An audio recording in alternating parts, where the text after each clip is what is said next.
And whenever you're ready. It's my kingdom, and I'll cry if I want to. Today on. Perfect.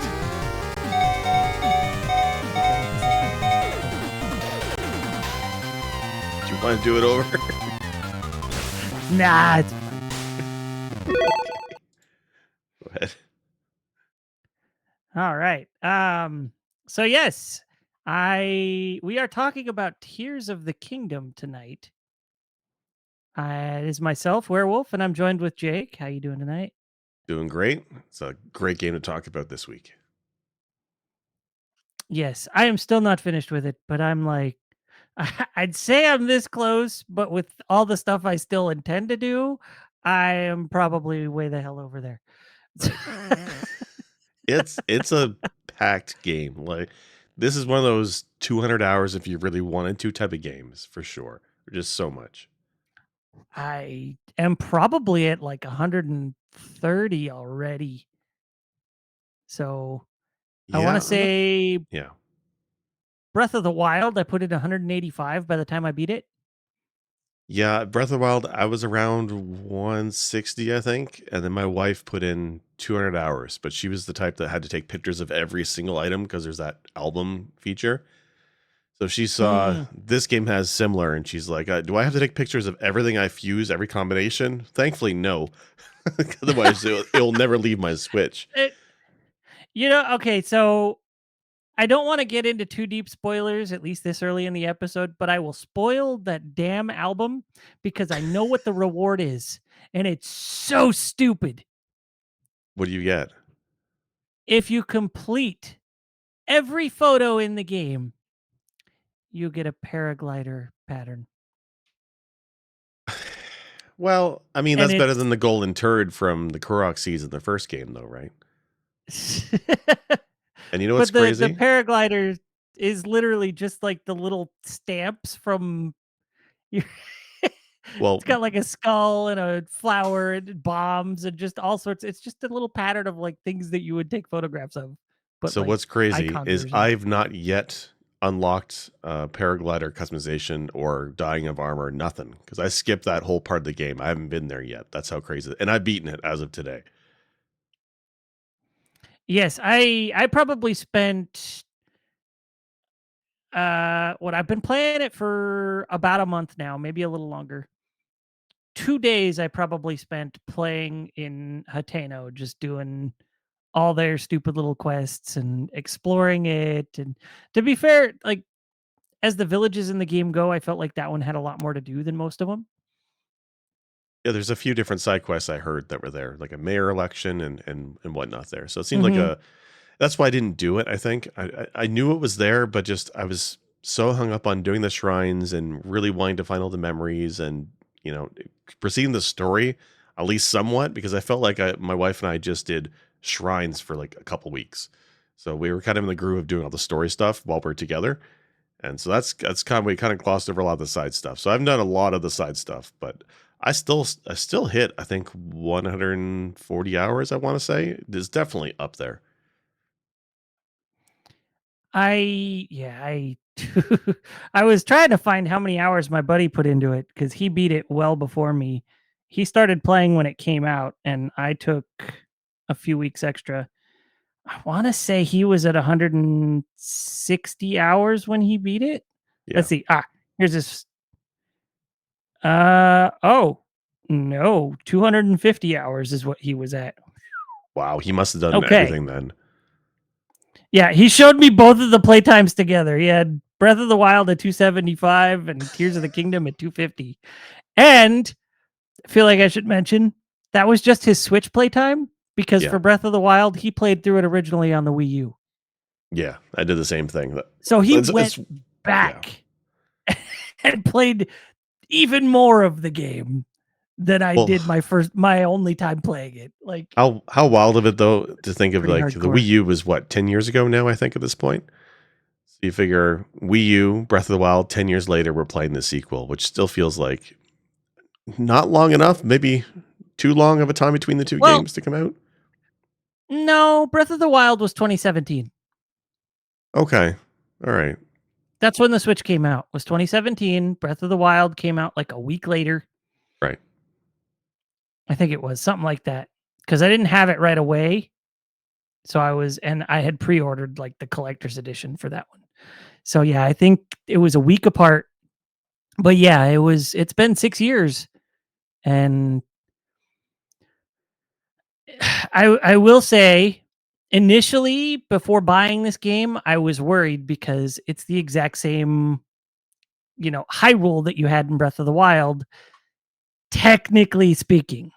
So Yeah. I was like, okay, how different can this game be? How new can it feel and all this when it's the exact same, world map?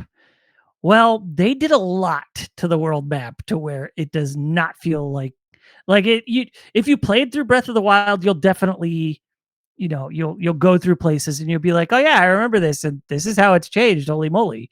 Like there's a lot of that. Kakariko Village is a great example because there are just buildings in Kakariko Village where just like half a house is just smashed apart. Right. Yeah. Well, that's the thing, because with the story of this game, there's the upheaval, and large sections of land have been risen up to the sky, and that impacts the areas below it. And there's a lot of stuff that's changed. But what got me, and I didn't quite realize it when I was playing this game, is it's it's definitely. I mean, there's Easter eggs to Breath of the Wild, but it's very much its own standalone game. The shrines that are in Breath of the Wild aren't in Tears of the Kingdom. The Guardians in Breath of the Right. Wild aren't in Tears of the Kingdom. So they're very much separate. All the Sheikah tech from the other game don't exist in this one for whatever reason. So the world there feels different. And then of course they added, upper and below.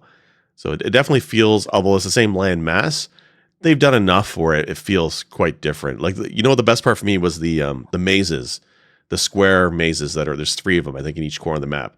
They existed in Breath of the Wild, but in Tears of the Kingdom, they're now like multi-level, interesting puzzles to them, and Yeah. they feel quite a bit different. You're just getting to them is dramatically different than it used to be in Breath of the Wild. Yeah, the Lome ruins, I think is Right. what they were called. Yeah. And interestingly, those ruins and I think one other set of ruins down in the jungle were like the only even remote references to the Zonai in Breath of the Wild. And even then, it's just barely. Like they don't actually call them by name. They Right. just refer to this old civilization. And then in Tears of the Kingdom, it's like that one little nugget. Yeah, that's the whole game now. That's all you get. You don't get anything else. Like honestly, I don't. Without spoiling anything, I can tell to people who are, there's some people who may feel like it's a big investment to play Tears of the Kingdom, especially if they haven't played Breath of the Wild first. But I can tell you right now, you do not need to play Breath of the Wild to play Tears of the Kingdom.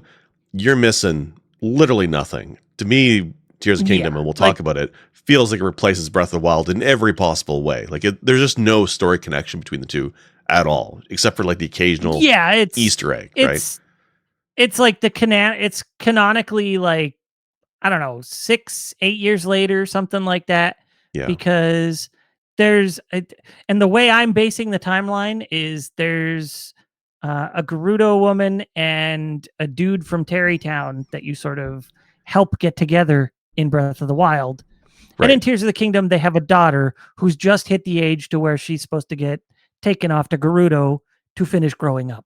So right. I wouldn't say she's even 10 years old yet. So given that, it's been less than 10 years between the first game and the second game. So it's long enough to where, you know, people have started to sort of they were getting comfortable with the fact that there was no longer the monsters and all the craziness that had overcome the kingdom for 100 years or some nonsense. And then now everything's a mess, but there's all this new exciting tech that they didn't have before. And so it's really interesting that they're building on the world.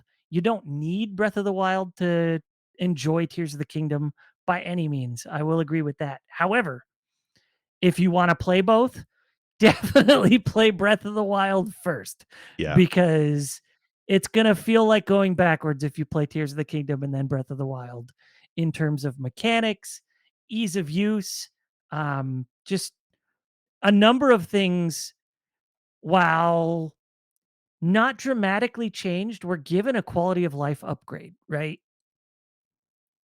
Yeah, like Um, a good basic example is just something as simple as the cooking system, which was pretty big in Breath of the Wild.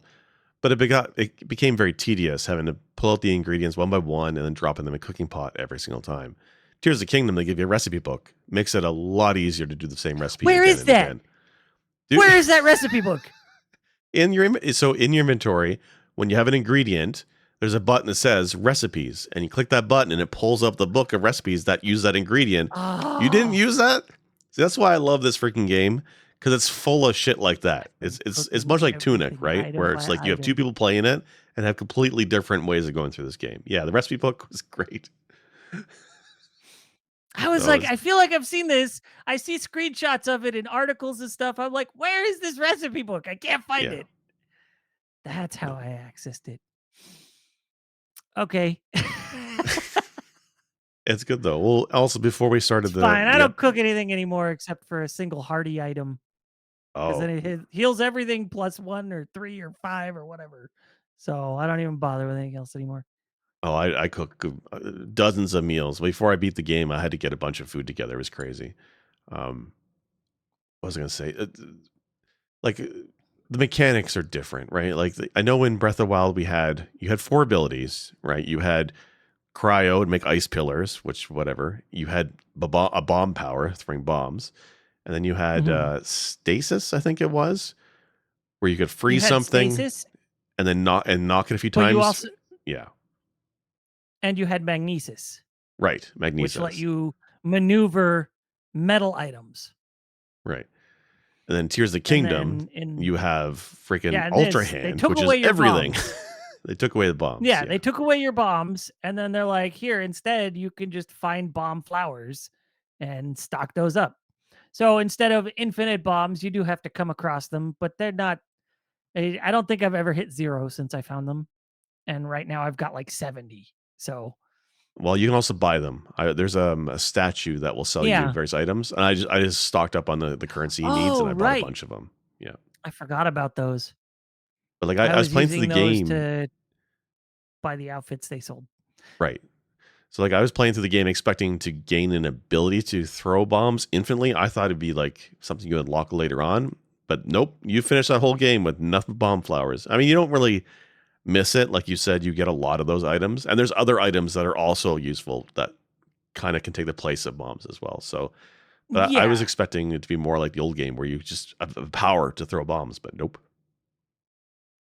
So that I guess maybe we should talk about the weapon system because in Breath of the Wild, I know a lot of people were extraordinarily frustrated at weapons breaking, Yeah, and that's not gone, but it's been improved upon to where you are more. I think you're more likely to find weapons that will last longer, and then so you can go down into the depths and find weapons that aren't rotted away and they'll last right. even longer, especially if they also have a durability inherently upgraded on them. Or, if you go feed them to a mountain octorok, maybe they'll get that upgrade, which, like, that's such a weird system to me. Like, let a mountain octorok suck in your weapon and then it will actually repair it and give it like some sort of bonus, right?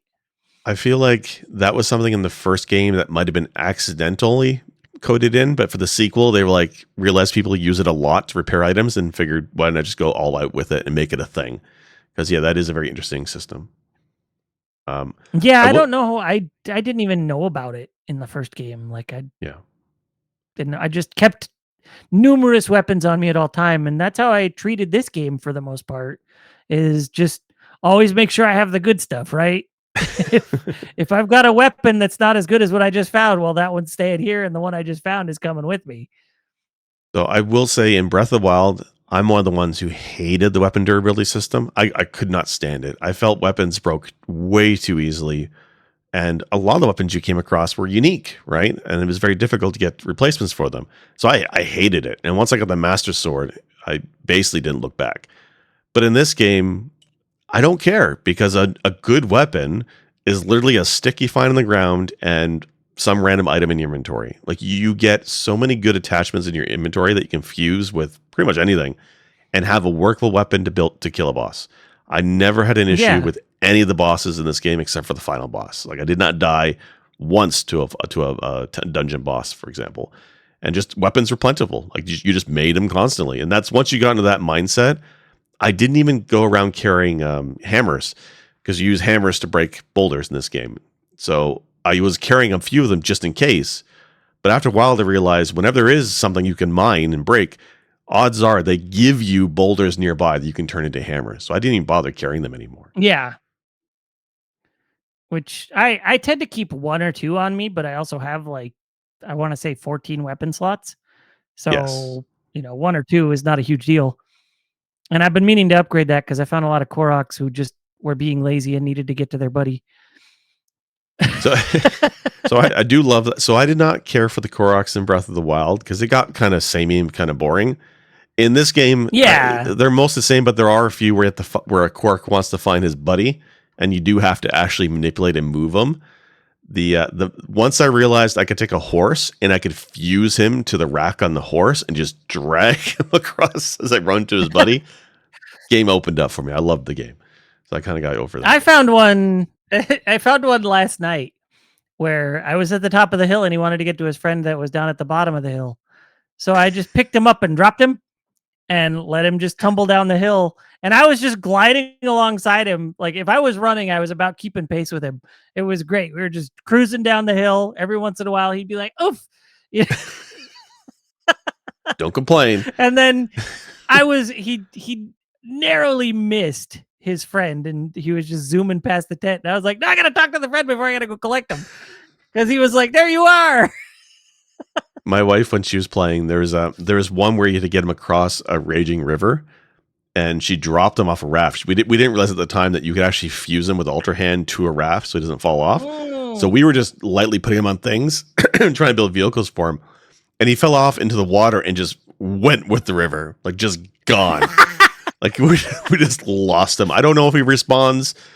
We just gave up on that one. But just seeing him just like fall off the raft That's and go funny. flying was hilarious, like a whitewater canyon. It was pretty good. There is a That's couple side amazing. quests where you have to build a vehicle for and transport some people. Those ones were Mm. frustrating. Some of them are frustrating. There was one also again with water, and I had to take their boat or their wagon and make it floatable. And every time I tried floating into the river, it sunk just enough that they got their feet wet and they got pissed off and it resets the quest. So I had a real problem with some of those vehicle building sections, but the Koroks were less Now, picky, I guess. was this for the Great Fairy? Yes, yeah, there's The those last ones. Great Fairy? Okay. Yeah, it's interesting that the Great Fairies, you don't just have to find them, you also have to do a quest to like get them to come out of their flower, right? Yeah. So it's not as, I guess it is easier in the Well, first one than this one Breath as of the far as Wild, you're that just goes. basically paying money, right? It's a money sink in that one. Yeah, and in this one it is a money sink too, but you also have to get them to come out first. So there's Right. prerequisites other than just find the fountain and there you go. It's also a bit weird with But them too, is that they're more in an open area now. It's kind of feels weird with them. Like there's one that's next to a camp that's been logged, so it just seems like a wasteland, and she's right there in the middle. I guess they explain in the story that they want to be closer to travelers to help travelers out, but they're so mhm. exposed, they lose some of the mystery of them. I liked how before they were really quite hidden in Breath of the Wild. They're a lot more Yeah, open now. because one of them was up on like a mountaintop kind of Yeah. area that you had to work to get to and things like that. So it's not as difficult to reach them. Instead, you're given various quest lines. Go find this person. Then you go find them, and they're like, "Well, I need you to do this for me before I can do anything else." And it's like, "All right, I'll do that for you." And then they're like, "Wait, they're getting the band back together? Well, why didn't you say so?" And it's like, all right. So then they go back and then you meet them there and they're like, all right, make us a car. Get us there. Make us an our off-road our vehicle that can go over a mountain. Like, okay. our wagon has broken down for the third time. Please help us. Yeah. It's like call AAA. No, we get Link on the case. Well, so with the fairies then, did you upgrade armor a lot? Like did you try upgrading a bunch of different sets or did you kind of just stick with one set? And what did you end up going with? Um So I've just kind of been upgrading what I can when I can, and I don't do it a lot because one, I don't like the process of upgrading armor in either game. It's too slow. When you go Yeah, in and you want to upgrade stuff, it's it's just frustrating. So it's you can't just keep track of what you need to upgrade items, like to upgrade your armor, right? Instead, you have to go and find out what you need to upgrade every given thing. And, after that tier, the items that you need could change, they do. Yeah, or the item amount will fluctuate or something like that. So you don't know what you're getting yourself into. So I just play for many, many, many, many hours and then go and upgrade like 30, 40 times, whatever I can, which takes 20 minutes. It's stupid. And then I'm like, and then she's just like, once I'm done upgrading, she lets me know. She's like, well, you got nothing else. Bye. yeah. She's done with you. So I actually managed to upgrade a couple of pieces. So like I've got an 18 defense helmet, and then I think I have the barbarian chest, which ups attack power, and it's only level 1 or 2, I don't know. So it's only 5, but it ups my attack power. And then I wear pants that give me another 12 defense. So I'm like, I'm okay. I'm at 35 defense. I went through so much of the game without being able to upgrade armor.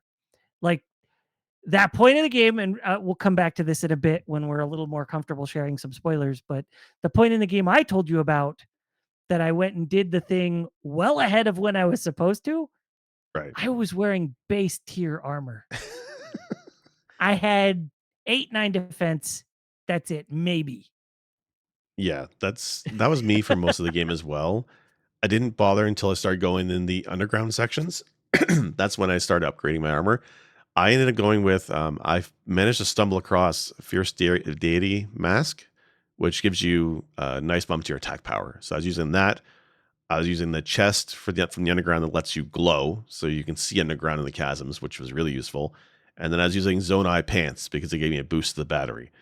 I found out Ah, late in the game, that some sets do have set bonuses. Not all of them, but some sets, if you upgrade the entire set to level 3, I think it is, then you yeah. unlock an extra bonus. But I never found it worthwhile, at least the few that I did. And I was much better off, I think, with the ability to be glowing underground with the attack power bonus and the battery, because I kept running out of battery early on. So I was a mismatch of armor for most of the game. But I didn't, like you, finding the parts to upgrade was very tedious.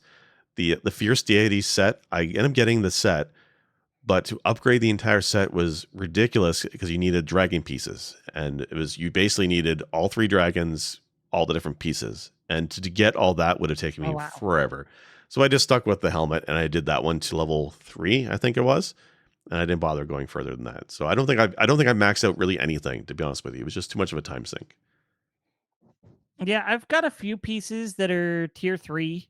Um, but I'm guessing you can get some stuff up to tier 4 because at tier 3, like I only have 3 of the 4 fairies. So the fairy is like, I don't have enough power to Yeah. upgrade this yet. So I do find it interesting. I don't remember if they did it in Breath of the Wild or not, but it seems like in this one, um, the fairies are as strong as how many you release. I think it was the same in the first game as well, I believe, because that was the incentive to actually find them all and pay the extra money, is that you got the ability to upgrade all the tiers. Although much Hmm. like that game too, in Tears of the Kingdom, not every item you get can be upgraded, which is kind of frustrating because there's a few cool looking armor sets. I want to say the Dark Link or Evil Link set can't be upgraded, which Yeah, means you're the not really Dark going to Link use set it. can't be upgraded. Yeah, There's one set that makes you look like a particular evil character. Looks cool as hell. Nothing. can't upgrade. You can't Yeah, upgrade it. But it makes you better at using bone weapons, I guess. I don't understand. I get. Oh, you know what it probably It is? It's gives you probably bone durability. weapon proficiency. Okay. So maybe it ups the durability on them or something. You have to have all 3 pieces equipped to get that, but all 3 pieces is 9 defense, right? Like in total. So it's Well, basically like using bottom tier armor. but you get the special effect. You know what it is though is in both of the games, You live or die by the parry and the dodge, right? The flurry rushes is what gets you through this game, and you're basically forced to be able to get good at it. Not as much as Breath of the Wild. Breath of the Wild had a Mm, problem with the guardians with the beams. You had to learn how to parry with a shield, otherwise you just die a lot. This game there isn't yeah. anything like that really, but you still need to be good with the parry to get through most encounters quickly, I guess. So you kind of armor doesn't really matter when you're doing the perfect dodges, but it still helps. I will say I went through probably a good 60 hours before I remembered that I could parry. It's not nearly as useful as it was in Breath of the Wild, right? The lack of guardians is It definitely noticeable.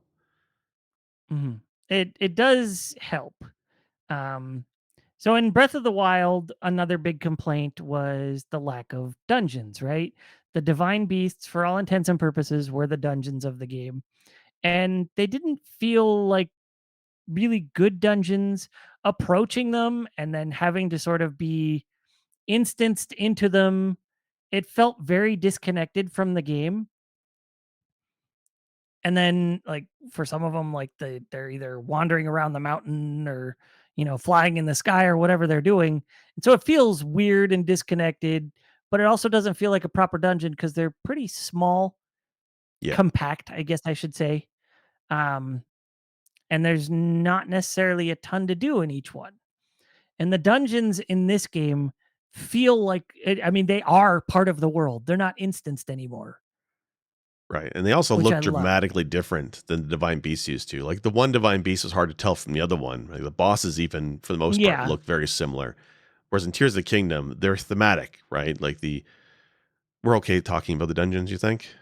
Like at this point? Yeah, I think we can describe the dungeons, especially since you can't really okay, you most likely won't access them unless the game tells you to go access them, right? And let's put Yeah. it that way because you can access them if the game doesn't. I have done half of the water temple without ever seeing the Zora. So I managed. We'll start with that one then. Actually, so there in that one I had trouble because I managed to get my way up to that temple the hard way, and when I made it up there, Yeah, I that's what I couldn't did. actually start the dungeon because I didn't do the quest to open it. You're basically the companion you meet on the way to help open that dungeon. I didn't have him, so I realized I couldn't get in there and I couldn't save or make a waypoint. I had to go back down, do the quest, and then make my way back up there again, which was easier Maybe I because the companion gives you ability. Yeah, maybe I didn't then because I was up on the so this one is in the sky, right? At least that's what I thought it was. So I got up to a point to where there was a shrine and then I stopped. I was like, okay, at least now I have a quick way back. I'll do this later when I actually finally go to the Zora's domain. But I think the first dungeon I did was not one and I didn't do the whole dungeon. I got to the tail end of it and then got to a second I guess sort of a second half of the dungeon that's underground, right? Right. So that's what I did before I ever did any of the main dungeons. Like the game right off the bat is like, "Hey, there's these weird phenomena going on around the kingdom. You should go check them out." And I was like, "Sure thing, one day." And Meanwhile, that's the and main went and did quest. something else that all of a sudden it's like, "Hey, like I'm this person. Nice to meet you. I need a little help so I can help you." Okay. Did all that, told my buddy, and he was like, "The game let you get there? The game let you do that?" Yeah. And I was like, "Yeah." Turns out it was like very late game content that was like the first major chunk of game dungeon storyline I did. I will say this game feels like it has a lot more story going on than Breath of the Wild did. For sure. Like there's I was surprised by voice acting in Breath of the Wild. In Tears of the Kingdom, there's moments where it's like you're getting 5 minutes of just dialogue going back and forth, telling a story, just massive chunks of these things, and it's really cool, but I'm not used to it. I was playing on the couch the other night and beat a dungeon and then paused it and came back a while later and the wife came to sit down and watch TV. Well, I had just turned on the switch, and all of a sudden, voice acting is going on. They're talking, going on for a while. She's like, "Are they going to be done talking anytime soon?" I was like, "Give it a couple minutes, and then yes." Well, like Breath of the Wild, the most, I guess, talking or plot you got was in the DLC, where the DLC expanded on the different sages and some of their backstory. And otherwise, you I didn't didn't get a do whole that. lot in that game. And I like Breath of the Wild, but it was very, very thin on plot. Tears of the Kingdom completely turns that around. Everything from Yeah, there's the unlockable memories, which tell a great amount of plot detail about. I don't want to spoil it, but it's great. The dungeon themselves, like you said, are more integrated in that. Before you even go in the dungeon, there's like a quest to get to it, and there's lots of story yeah, told to get to that dungeon. Like the air temple, like where the temple is, it's in the sky in the eye of a hurricane, and you have to go up these ghost ships or these flying ships. But just to get there, you have to talk to the yeah, bird people and do this whole quest line stuff. It does feel much more part of the world and much more plot driven. It's definitely a totally different game, and that's why for me, Breath of the Wild is kind of like it's a great game. I like it a lot, but it's not even like a top 5 game for me. Maybe top 15, maybe I guess at this point. Tears of the Kingdom, I think, is within my top 5 ever, and it's certainly one of my favorite Zelda games of all time. Like it just from the story and the music and the gameplay mechanics, like they just did so much with this game, and it's so much for a yeah, game that's built on the same engine as Breath of the Wild. It couldn't be more different in terms of the quality level. It's just so much more polished when it comes to plot and stuff.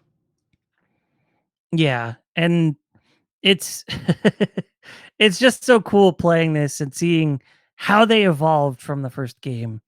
Everything, right? Right. But it's also super cool. Like the first game, the world felt very static. And in Tears of the Kingdom, you change the face of places massively, dramatically, right? When you it depends on the place, but let's say let's use the Rito, the bird people, right? Right. You go to their town and it's just frozen over. Everything's icy and cold, and there's snow on the ground everywhere. And then, like you said, you work your way up into the snowstorm with the ships, beat that dungeon, and then their area of the kingdom thaws out. Now there's no snow on the ground. It's more like what it was in the first game. There's another dungeon that literally comes up out of the ground, and now you just see it in the distance when you're near it, right? There's and the dungeons are really cool. One's just two of them are floating in the sky, but one is obscured by the hurricane. One is in the ground, and you have to bring it up out of the ground, and one is in the depths. Yes. And you The- can theoretically access it just wandering around the depths, but they feed you straight to it if you're going through the story. right. And like if you follow the quests are really great with the waypoint system, telling you where you need to go if you want to play that way. If you want to just, go from point to point through the story, you can absolutely do that. Or you can just explore and stumble on across things that you maybe shouldn't have been finding that early. But I didn't realize till after I'd beaten it, I was looking up on this game. The dungeons, much like Breath of the Wild, are entirely optional. You don't have to do any of them. Yeah. If you really want to, like Breath of the Wild, Tears of the Kingdom, you've finished the opening, you can make a beeline to the boss and finish the game. I am curious to see what the speedruns will look like for this game because that sounds nuts to me. But it's great that it's wide open like that. I think that's fantastic. Yeah. And just the fact that there are 3 tiers to the kingdom, right? Like instead of just the ground on Hyrule and you got mountains and valleys and all that, instead this time you've got just random shit floating in the sky all Yeah. over the place. There's still things up there that I have not found the quest that lets me access them properly. I'm sure I'll find it eventually, but I don't wander the villages enough and talk to everybody enough to find that stuff. Or maybe it's another late game thing that'll happen that I'll get access to later. I don't know. But there's all these little just flower shaped islands floating in the Yeah. sky, and they've got a slab of text on them that I can't read yet. Well, And there's then, the one there's dungeon that I got to. The reason I accessed it early was I started getting really good with building machines, right, with the various different parts. So I had built a machine with a bunch of rockets, hot air balloons, and fans, all this mismatch, and I used a bunch of batteries to get my ass up to those islands way earlier than I should have been. Like after you do it the proper way, you get an item to let you get up there. But I just use vehicles, and the vehicles between the vehicles and the ascend ability, which lets you basically jump through through ceilings and travel up vertically, you can almost break the game, I guess, in terms of where you're going. It's sequence breaking, but it's kind of designed to be that way. But you can definitely get your butt into Yeah. places you're not meant to be that early. Yeah, there's I so the first thing I did when I started playing this game, they were like, "Go explore the various places." And I was like, "First, I'm going to uncover the map. That's my goal. Right. Then I'll go back and do stuff." So I went and uncovered the map. Well, in uncovering the map, I went up to the sky a lot. I probably saw most places in the sky well before I did anything of consequence in the game. and and definitely well before I ever set foot in the depths. Were you surprised? Like I I know I just was surprised when the game was in development and they were advertising it. I felt that the sky portion would be a large part of the game, and it is to a degree. But ultimately, after playing the game now, it's really the depths that is the big chunk of the game. Like the sky stuff is cool, but it's very much separate puzzly islands. But the depths is this huge, massive thing that I don't think maybe they did on purpose. They didn't quite advertise it to being as big as I thought it would be.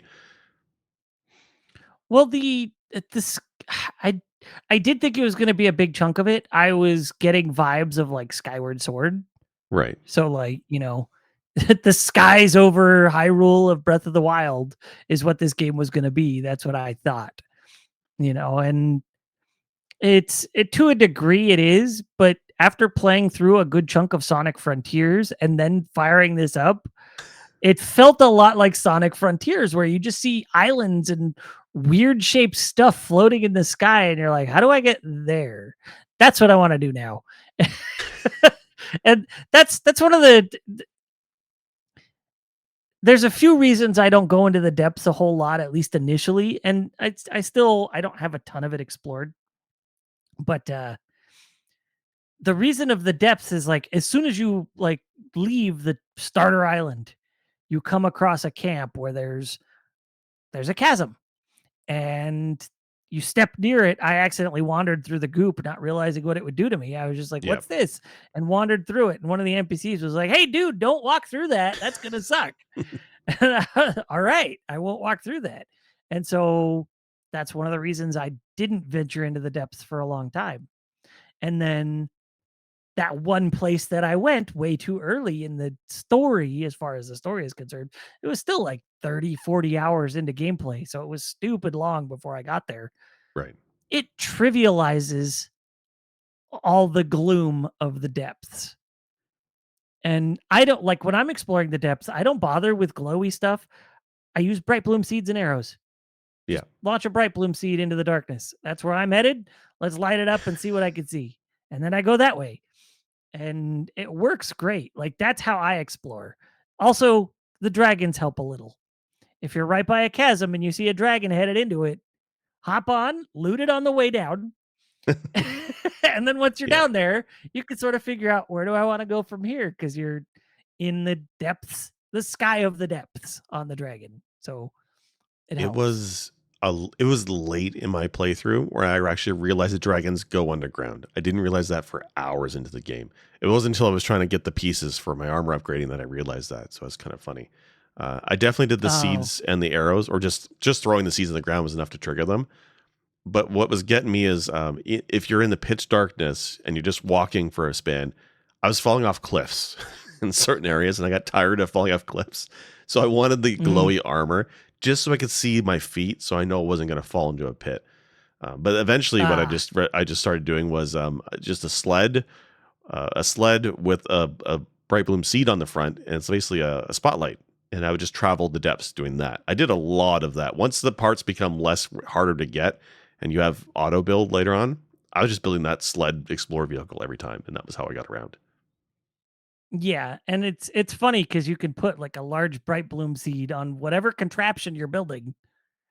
And as long as I made a mistake once the first time I tried it.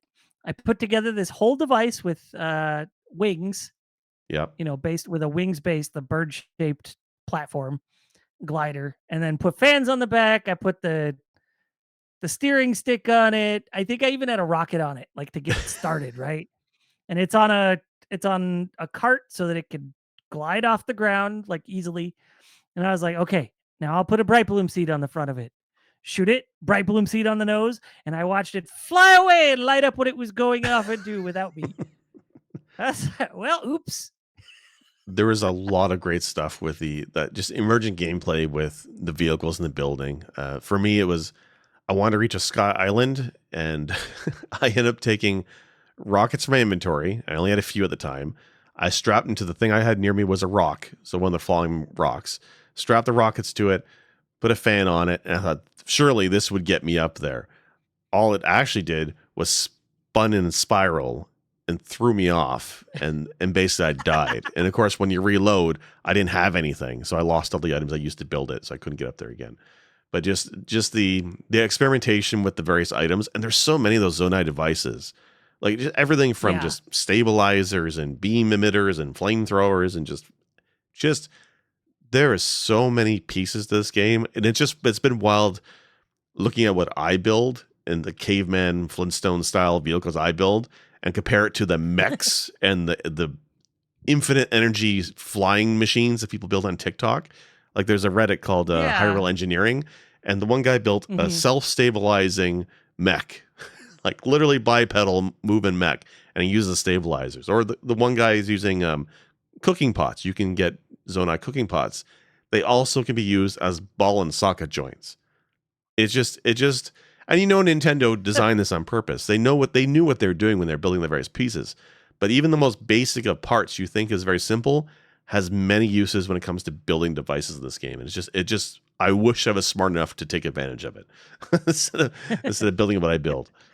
Like I'm running around on a Yeah, it's sled. Like it's definitely pretty wild the kind of stuff people do. And it's funny because you told me like I was building like platforms with multiple fans to just go upward and forward a little and stuff like that, right? Or there was a point where I needed to just go straight up. And I was like, well, fans don't make sense. So I whipped out 3 balloons, one flame emitter, and pointed the flame emitter diagonally so that it hit all 3 balloons and made them all go up. So I was did like, that I'll go up work? faster, less battery. Yes. Oh, wow. So I went up Okay. way faster using much less battery. Like this is the way I was thinking was efficiency with a few items, right? Right. Because I only had like at one point, I think for a good chunk of the game, I only had the one battery that they give you. And then once I upgraded, I only had a second battery for a good chunk of the game as well. Right. So I went a long time without a whole lot of battery. So I was working on efficiency means. And the only time I would go nuts with things is when they're like, hey, here's a bunch of batteries sitting around. I was like, all right, let's have fun. But Yep. Well, you're definitely initially I limited was in the being beginning creative. with it, but once you start exploring the underground, like there's an interesting loop, right? Like you go to the underground, yes, there's gloom, but when you're down there, there's the Zonai mineral. You eventually turn into items that let you get more battery, and there's tons of it down there. Like you kill mobs to even Yeah. have it, but there's big deposits of it down there. But to go down there, you need the bright bloom seeds, and you need the Sunderlines, so you can get rid of the gloom effect on your hearts. To get that, you have Yeah. to find the bright bloom seeds on the surface, and you find the Sunderlines in the sky. But why do you want to go to the underground? Well, you get Zonite for more battery, but you also get bomb flowers underground and use the bomb flowers in the other 2 levels. Like there's an interplay between the 3 different levels of the world Hmm. that's very well designed. Like I loved how I knew I needed to go to the Sky Islands for Sunderline because I wanted to go back in the depths, and I knew there's bosses down there I wanted to fight, but I needed the food that would get rid of the gloom effect. It's really really cool design. I think by the time I went into the underground, I had found like, well over 100 Sunderlions. That's how Yeah, much I was exploring this guy. So, honestly, sounds like more than I did. I was more of the underground for sure. and the first game, every single shrine you beat, you get an item that lets you, like, if you gather 4 of them, you can go upgrade your hearts or your stamina. And of course, there's a cap on either one, so you'll either be a few points shy of full stamina or a few points shy of full health. regardless, in the first game anyway. Well, in the second game, those are back, right? Yeah. You still find those, but then you also find another thing called Sage's Will or something like that. Yes. Yeah. And for 4 of those, you can upgrade what are essentially your companions that you get to travel with after you complete a dungeon. And so it's it's kind of funny because after the first one I got, again, it was not one of the main 4 dungeons, it was another one. It I was like, "Oh, neat, like, that's what I could upgrade," and then I ended up getting the one from the Rito and, and so now I've got 2 people with me, and then now I've got, like, 5 people or 4 people with me, and I'm like, "Man, this is getting to be a big party," and I'm a geek. I always remember from Suikoden for the PlayStation, every time somebody would join your party, it would be like, X joined your entourage, and your little character would do a circle. So I actually did that with the last one. I was just like, this person joined my entourage and ran Link in a little circle. And I was like, I'm a geek. But It's that's what it feels like now. You get so much. Like, You get a whole and posse of sometimes them for sure. yeah, and sometimes they're not always helpful. Sometimes they're a hindrance, but that's not the majority of the time. That's just sometimes. Like sometimes they're hard to see through, or sometimes it's hard to find which one you're trying to talk to. Well, there's one where I accidentally triggered her effect many times, and it drove me nuts because I didn't want it to trigger. So I actually turned her off for most of my gameplay because you can disable them. So and when you don't want them around Mhm. you, but the one that uses a bow and arrow, I upgraded him twice before I finished the dungeons and got more companions. So he was pretty much a badass. Like he was killing things for me. Like it was great because I was having some issues with certain enemies, but he was distracting them with arrows while I went around behind and took them out. It's a lot more interactive combat when you have them around, but having all of Yeah. them is definitely it's definitely a bit much. It's a bit But crowded. it's kinda nice where sometimes, you've got these companions and Link is not the focus of the giant enemy you're fighting for a Yeah, moment. It gives you an in to go and fight whatever you're fighting. And I remember in Breath of the Wild, I thought Hinoxes were a pain in the ass. They're giant, if you don't remember what the Hinoxes are, they're the giant, oh my Cyclops. god, they have one eye, Cyclops. Yeah. They're the big Cyclops dudes, and they're a pain in the ass to fight in Breath of the Wild. They're a kind of a joke once you have at least one companion in Tears of the Kingdom. I mean, they still take a number of hits, but they're a lot easier to beat just because they're not always walking straight at you. Sometimes your buddy will be over there and then shoots him and he's like, hey, and he starts wandering to them. Gives you a moment to like process your strategy and decide what you want to do instead of just shit, here he comes again. Well, also like your And companion will critical hit him in the eye, and that stuns him, and that's all you need half the time to beat yeah, these guys. that's also handy. But I mean, you've got all sorts of giant monsters now, right? There's Froxes in the depths. Yeah. I fought my first Frox today. I've seen them numerous times, and I was like, not yet, not yet. Today I fought 2 back to back. I happened upon both of them just exploring the depths, and I was like, all right. And he was so easy at the point I'm at. So I was like, what was I worried about? And then I think we're far enough along to where we could talk about the big thing, the big scaries. What do you think? Yeah, I think so. Because there's definitely yeah. Especially So since they're maybe not a main story part. You will see yeah. them around the world as you or sometimes fairly early, So let's depending on preface this what you by do. saying So that there's if you've not played Tears of the Kingdom, honestly, you got to play this game. If you own a Switch, Tears of the Kingdom is one of the yeah. best games in the system. I think that will ever be on the Nintendo Switch. And like I said, if you don't want to play it because of you're worried about Breath of the Wild and playing that first, just skip it and play Tears of the Kingdom. So I think at this point we'll go with full on spoilers for as far as we're comfortable, and I'll leave a timestamp for folks Yeah, who I don't are think we'll listening. spoil any story beats Right? because the Yeah. story is excellent and I don't want to spoil that for people. But we'll probably spoil a couple of encounters, right? Sure. So there's the Gleeok. Let's jump straight into the Gleeok. Terrifying. And you guys remember that dragon thing with multiple heads from Zelda 1? That's a Gleeok. Yeah. Yeah, those just fly around in Hyrule and Tears of the Kingdom. Some of them are icy, some of them are fiery, some of them are lightningy, and some of them are all three. I've only fought the King Gleeok, which is all three. Oops, I I did don't not think win. did I fight that one? I might have fought that one. The first time I ran into one, there's a bridge, and I needed to cross the bridge, and one of those guys Lake was there. Hylia. Yeah, and yes, there, and it just I died so many times to him. It wasn't until I like came back much later on in my playthrough, and I had better armor and a hell of a lot more bombs, and I realized taking him from the air with and shooting bombs was the way to go. But otherwise, they just rock you. Like there's certain enemies in this game that if you face them head on, they kick your ass. Like they do everything deals so much damage and will one shot you. You have to find the little trick to beat everything in this game. Yeah. And honestly, to me, aside from the King Gleeok, the Lionels are probably still the hardest enemy to me. They There's are. another creature that's basically a bunch of hands that, want to grope the hell out of Link and squeeze him and hug him and call him George. But you beat those, and then you get to fight a phantom. The phantom is far less scary to me than the hands. The hands, I hate the hands. Well, because when they grab you, they drain your life bar. They do the gloom effect on you when they break your hearts. And the first couple Yeah. times I came across them, there's only one of them, but they were just taking all your hearts. Later in the game, when you realize you can actually damage them, I didn't know you could even damage them early on.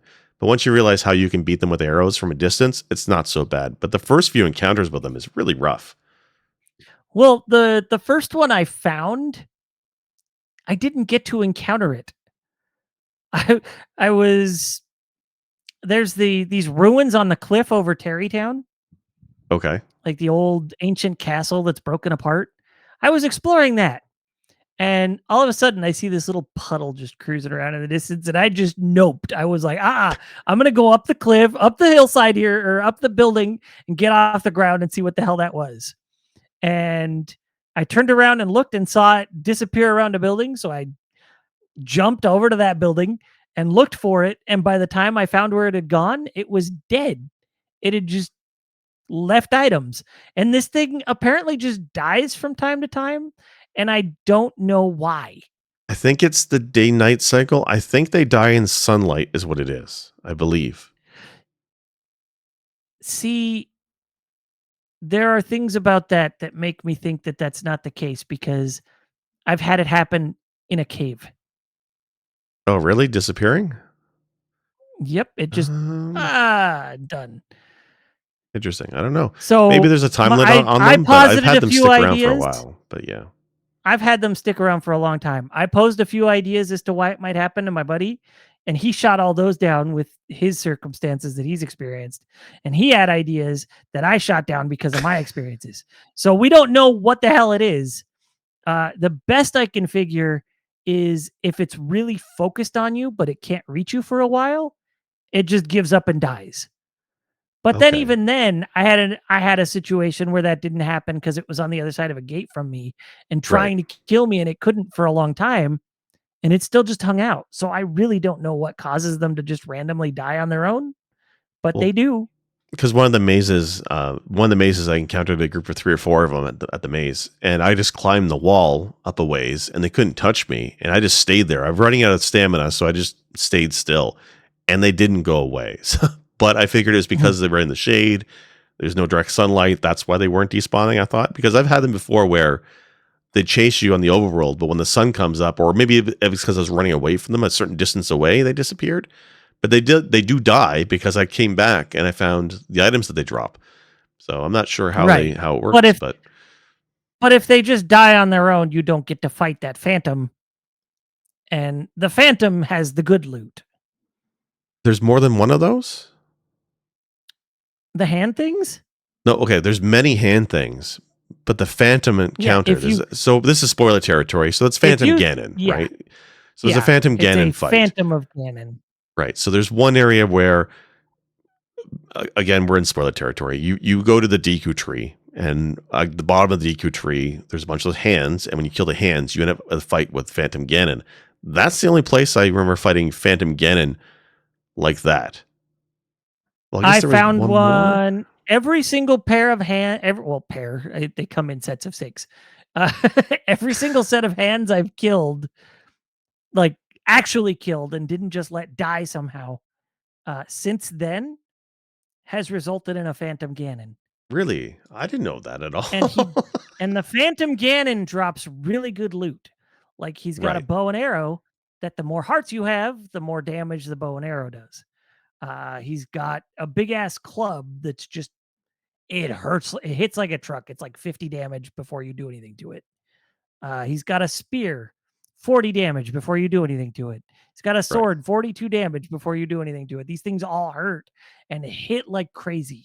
So, and by do anything to it, again, I'm referring to the idea of fusing items to your weapon.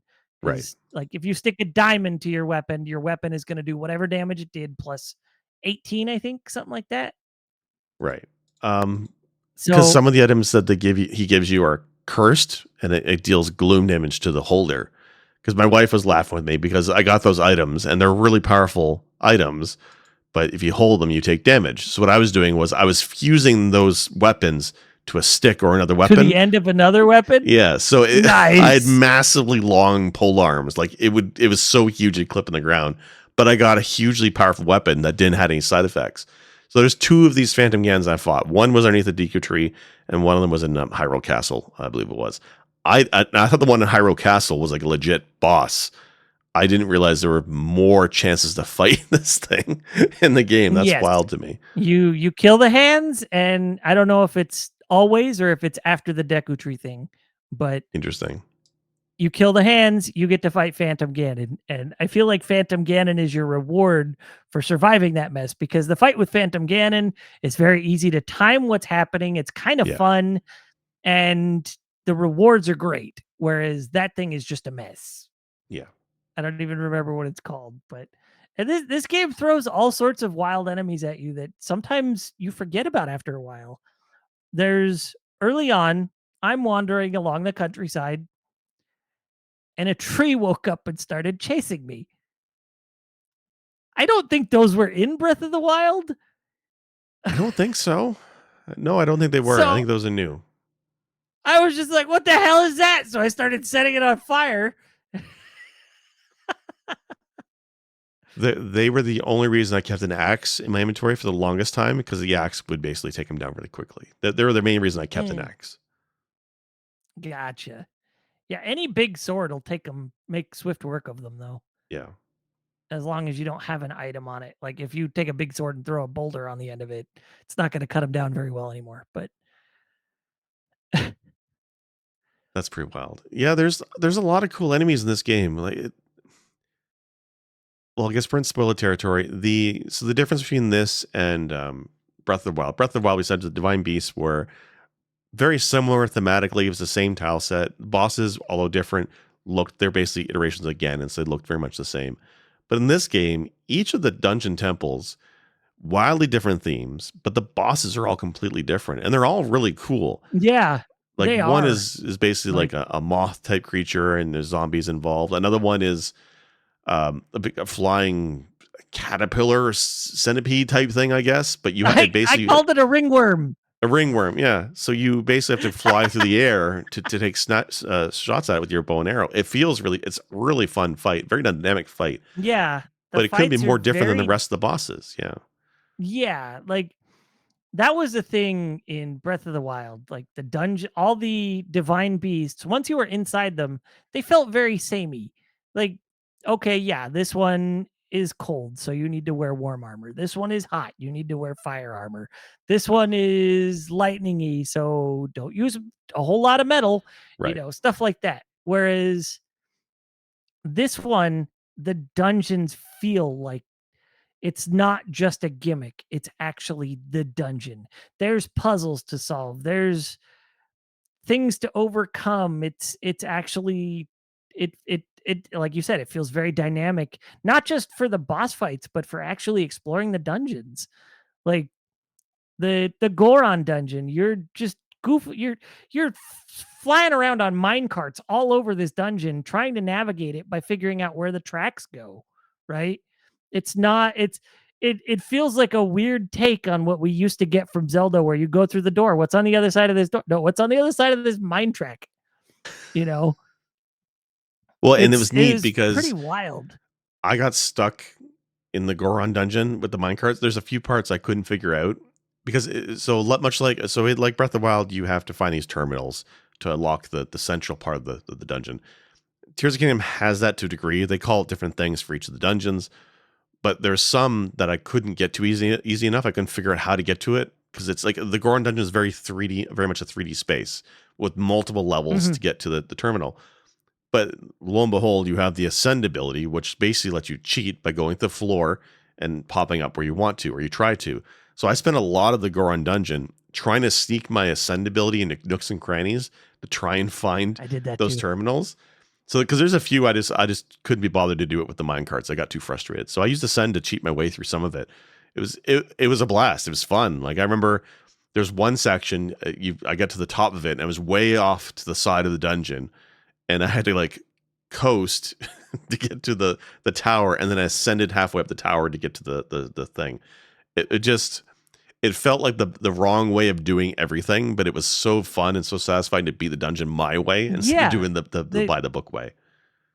Yeah, it's great. This game is great at doing a couple of things. One of those things is it does not hold your hand. Even when even like there are some quests like you were talking earlier where if you just want to go point to point to point to point, you can to a degree because a lot of those quests give you the general idea of where to go or the quest will give you a hint on where you're supposed to go but not how to get there, right?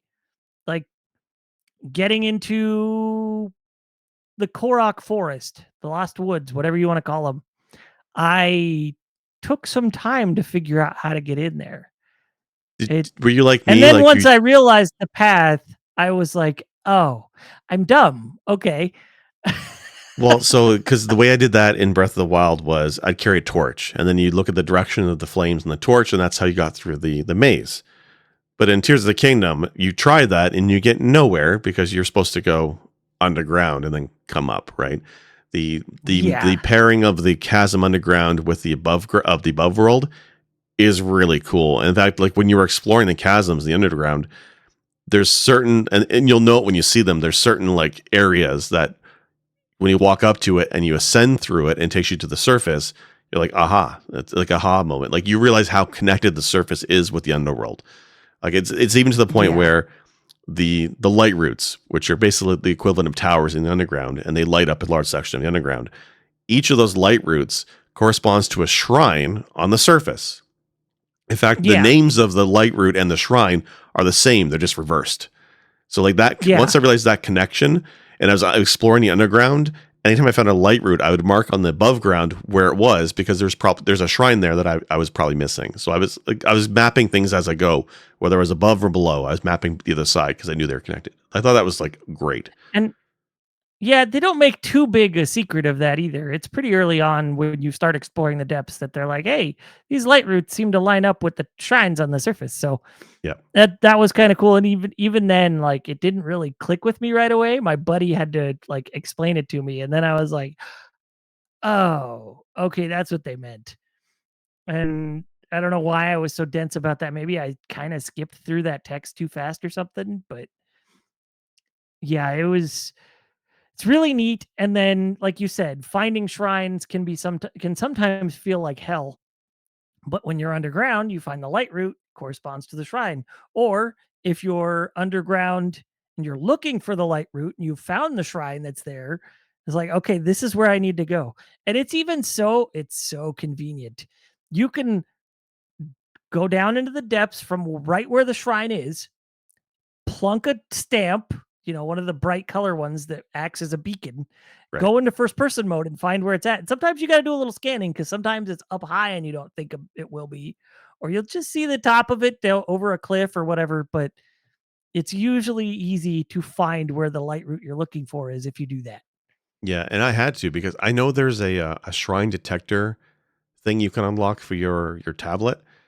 I never did it because I never did that section of the map. So I missed out on a bunch of those little quality of life things I never had because I used to use and abuse the shrine detector in Breath of the Wild all the damn time. I didn't have it for my playthrough in Tears of the Kingdom. I'm glad it's there. But I should have gotten it because I only did I think I did Yeah, 50-ish that's shrines and there's oh, that's it? 120.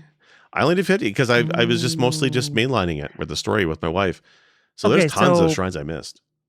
there are oh, you don't even know apparently. So Breath of the Wild, there's 120 shrines. I assumed there would be 120 shrines in this. There are not 120 shrines in Tears of the Kingdom. How many are there? There are 152. Are really that many? Yes. Wow. Well, I guess because all the sky ones. Mhm. That's quite a bit. Yeah, because all the sky ones are kind of like puzzly to unlock. Usually, you have to find a crystal and bring the crystal to like the Yeah, spawn point. Yeah, that that's and I interesting. do like the fact that if it's hard to get into the shrine, then that is the puzzle. And so Right. once you get into the shrine, it's like, "Hey, here's a treasure chest and here's the reward." You don't Yeah, have to do anything once you're here. It's great. I think it's And Raru's those ones are all blessing. just called yeah, those are all just called Raru's blessing. It's like, "You Yeah, got here, here's a goodie." yeah, But yeah, if it's just, like, there and you can just walk in, you've got a puzzle ahead of you. Some of them are super easy, some of them are stupid. yeah. But I do like them though. I do like the Granted shrines in this one quite a bit because usually they teach you on how to do something with your abilities. Like they did that in Breath of the Wild too. But in this one, where everything is so mhm, vehicle dependent, a lot of the shrines teach you how to build better vehicles, and there's unlimited battery in the yeah. shrine, so you basically get to play around with a lot of this kind of stuff. Nothing breaks usually in infinite battery. Like there's one where it's purely an off road thing. You build a jeep, and you have to go from platform to platform to get through this shrine, and that's what taught me how to build proper vehicles like Oh, cars. are you talking about the one that was like a big sort of like it was all berms and turns and twists? Yes, yeah, that was really fun to do. I messed up very quickly and sent it off a cliff and so just walked the rest of it. You walk that? I walked it, but that let me find some treasure chests and some goodies, Yeah. so I was not upset. Yeah, in the beginning, I was kind of like, so every shrine has at least one treasure chest, I guess, with some kind of item. But I found the rewards in a lot of those were not really worth it. Like, oh, 10 arrows. Thanks, game, right? Like stuff like that. So I Well, skipped a few of them, but I know they could be worth finding as a hidden thing. honestly, 10 arrow chests are some of my favorite. Really? Yeah, a chest that gives me bomb flowers or arrows, those are my favorite because they're so useful. Like I use arrows constantly. I use bomb flowers all the time. So those are really useful items. So when I'm running low on arrows, I go hit up some enemy camps, demolish them, break their chests and or, break their boxes and everything to get a bunch of arrows back. 'Cause when I'm under 100 arrows, I'm like, "Oh shit, I need to go farm arrows." And once I'm over 200, I'm like, "Okay, I'm good again for a while." And so when I find a chest that's just 10 arrows, you know, child me would have been like, "Ah." But me now, I'm like, I use those all the time. You just saved me what, 40 rupees. I would just buy them from stores. Anytime I hit up a vendor or a store, because I always had money in the game, so I just buy the arrows I needed. I didn't use them as much as I thought I would, especially when I realized you can throw items. You don't need to shoot arrows with everything, so you can throw bombs, you can throw fire seeds. You just have to be careful you don't throw your melee weapon, but you can throw everything. And I was doing a lot of that, to be honest with you. Or when I realized, Yeah, you like know what it was? Every like the mini bosses in the game, like the Hinox and the Gleelox, a lot of them have tricks to beating them. So I wasn't relying on arrows as much. Like the what's it called, the flux constructs. The first few I fought of those, I struggled using all my bombs and arrows.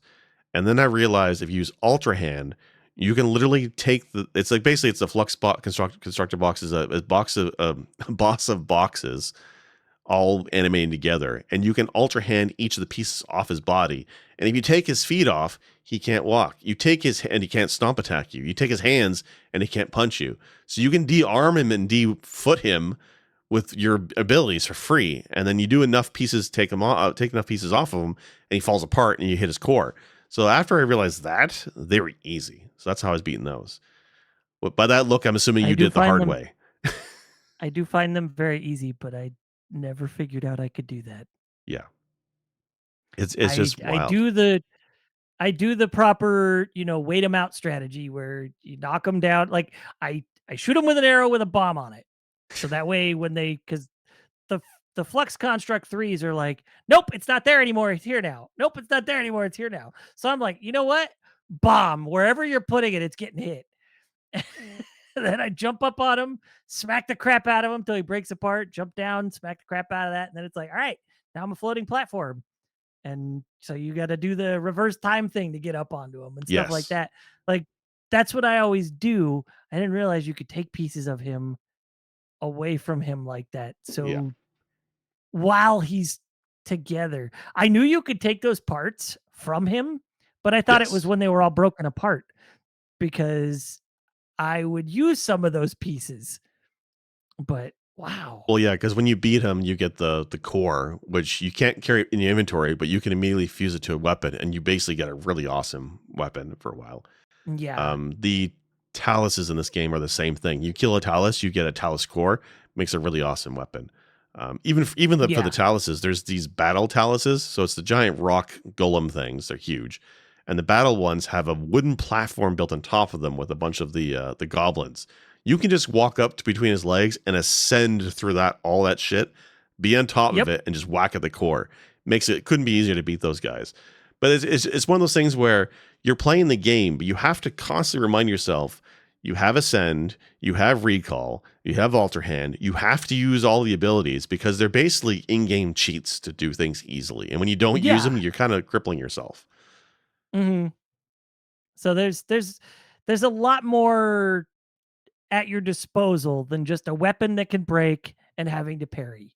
There's Yeah. so many tricks to being able to just take down whatever you're trying to take down that it's great. And sometimes it's a matter of exploring, right? Like again, let's mention Ascension for a minute. There are some places that you're like, I see this place from the surface, but I can't get there. How do I get there? Sometimes it's as dumb as you have to go underground and find a pillar and zoop all the way up like it's an elevator. Use Ascend Yep. on that pillar, and then now you're in a little room that's just got a treasure chest, and there's no way in except for how you just got here. Yeah. There was one. It was basically a house on a cliff side, and it's closed door. You can walk up to it. You can talk to somebody. Will not let you inside no matter what you do. But accidentally, I found out by exploring around that area. I went down underground to the chasm, and as I was exploring, I found one of those pillars, and I shot up it. And where does it take you? Inside that house, and you can do what you want inside the house. Like the interconnection between the three layers is really well done. This is such a Yeah. great game. Like and there is so much I didn't do. Like there's a whole like pirate section I didn't touch. Hatano Village I didn't touch, and I've beaten the game, but there's large swatches of land I didn't touch. Like it makes me. I'm hoping there's DLC for this. I hope they add more to it. I know that Breath of the Wild had a couple DLCs. The Champions Ballad was actually pretty interesting. I'm hoping that Tears of the Kingdom gets something like that that adds more places to explore because this game is so fun to just mess around in. There were there was some text on the official Tears of the Kingdom website that alluded to DLC a few weeks back. Right. And then somebody screenshotted that and posted it to Twitter or something and was like, check this out. There's going to be DLC. And Nintendo was very quick to go to the website and delete that chunk of text. Yeah. I So I think we don't all know knew if they're going to that's add just, something to the game. I mean, they have to, especially for a game that has sold like gangbusters for them. They've made so much money off this game already. I do appreciate that some of the content that was DLC locked in the first game is just part of the base game in this. Like the hero's path stuff, like I think there were, there's a lot of armor in this game, right? Right. That you can either plunk an amiibo onto your Switch or your controller or whatever and hope it'll pop out of the treasure chest, or you can find it in the game for the most part. I Yeah. I think the amiibos that are tied specifically to Tears of the Kingdom might require the amiibos, But anything that was prior to that that's Zelda themed or Breath of the Wild themed, you can find in the game. I'm pretty sure all of it. Yeah, I'm pretty sure there's nothing 100% locked behind amiibos, which is different than Breath of the Wild. Breath of the Wild had quite a few different sets that you couldn't get otherwise. And I appreciate that. I mean, And there's so much armor to find. You'll never find all of it without a guide. But because there's like no less than 5 green sets of tunics for Link in this game, and they all call back to earlier games, right? Like you can get Link's Awakening giant mascot head. There's the Twilight Princess yeah, outfit. There's the Fierce Deity set. Like there's so many different sets, but you can totally there's find them on the your own. the set of the hero, the set of time, the set of the Yeah, wind, they've all these and they're just in the game here and there. Like I happened upon the cap of the wind and it looks ever so similar to the cap of the hero that I already had because of my amiibo because I have the 8-bit Link back here on my shelf right. somewhere. I don't maybe he's upstairs, I don't know. But I've got the 8-bit Link amiibo and I tried so hard to get all 3 pieces of that outfit in Breath of the Wild. Never got the 3rd piece. Just the There was a RNG day that with I the tried for amiibo? like an hour. The Okay. RNG was just so bad with the amiibo in the first game Yeah. that, and maybe that was just as early on as it was. Maybe they changed the drop rate later or something. I don't know. But I tried and tried and tried and tried. Like there was a day that for an hour I would load the file, try nothing, reload the file, try nothing. I finally got sick of it and gave up. This one, I probably tried the amiibo a total of 12 times across like 2 weeks, got all 3 pieces. Oh, okay. So it was very simple to get. And honestly, the first one gave me a piece. The third one gave me a piece. It was like I probably only even tried 9 times, honestly. So Yeah. And I if didn't have to try very hard to get it. It was great. and like if you didn't have the amiibo, you could just look up a guide to find it in somewhere. It's hidden somewhere in the game. Like all the pieces are there somewhere. Yeah. Yeah. That's why it was good. And There's a lot of armor sets, and like you'd be hard pressed to find anybody who's got the same set of armor they beat in the game with, like from player to player. Like you and I had completely different armor pieces we were using. Like, and that's why I like yeah. this game so much, right? People's favorite weapons is probably different armors. It's a great game. I don't even know where Nintendo goes after this. Oh, I lost Wolf. Oops. Oh, there you are. Sorry. I don't know where Nintendo goes after this. I mean, this is pretty much the standard for this is the generation Nope. of Zelda. There it is. Oh, you show them off. Yeah, that'll be the thumbnail for sure. Let me get rid of the Oh no! That's terrifying. I was trying to do this. Like I love this is such a meme worthy image to me. Well, it's great though because you get in Breath of the Wild, Ganon was immaterial, right? He was Calamity Ganon. He was in motion. Yeah. He was elemental. This game brings it back to Ocarina of Time, right? He's actually a human-ish character, right? And different forms of him, and Yeah. it's nice. Again, it ties back to the story of this game being really good.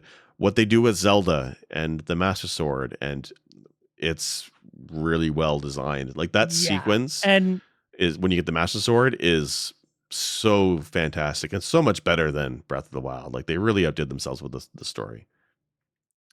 I got the Master Sword before I got all the story pieces that inform you of what led to the Yeah. Master Sword being repaired. Yeah. Because at the very beginning of the game, you start super strong, super powerful, and immediately the story is like, no, Master Sword broken.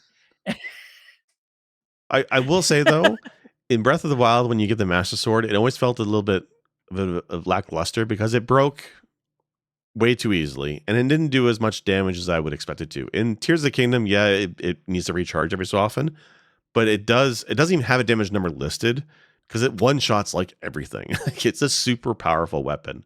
So I definitely I appreciate wouldn't that. say it one shots everything. That it doesn't feel as powerful as I'd like it to sometimes. I generally try to attach something to it if I'm thinking about it, just because you can. Wait, you can fuse stuff to the Master Sword? Yes. Oh, fuck off. Get out of here. Really? You can make it a fucking hammer. What?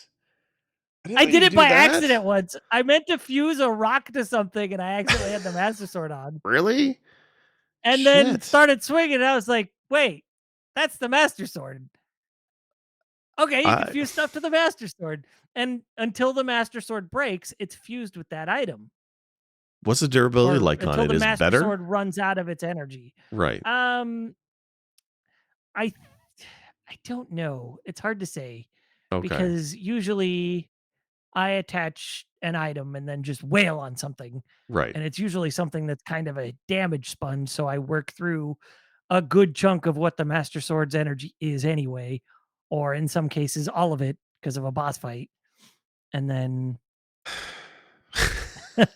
So what I was doing for most of the bosses was I was using the Master Sword, just the plain regular Master Sword, and that would get me through maybe 3/4 or maybe 2/3 of the boss's life, and then I would swap to usually a weapon that's using the Flux Construct core or the Battle Talus's core, and that would finish him off. Once I was doing that combination, I was pretty good with not worrying about weapons breaking because I never really had him break that often.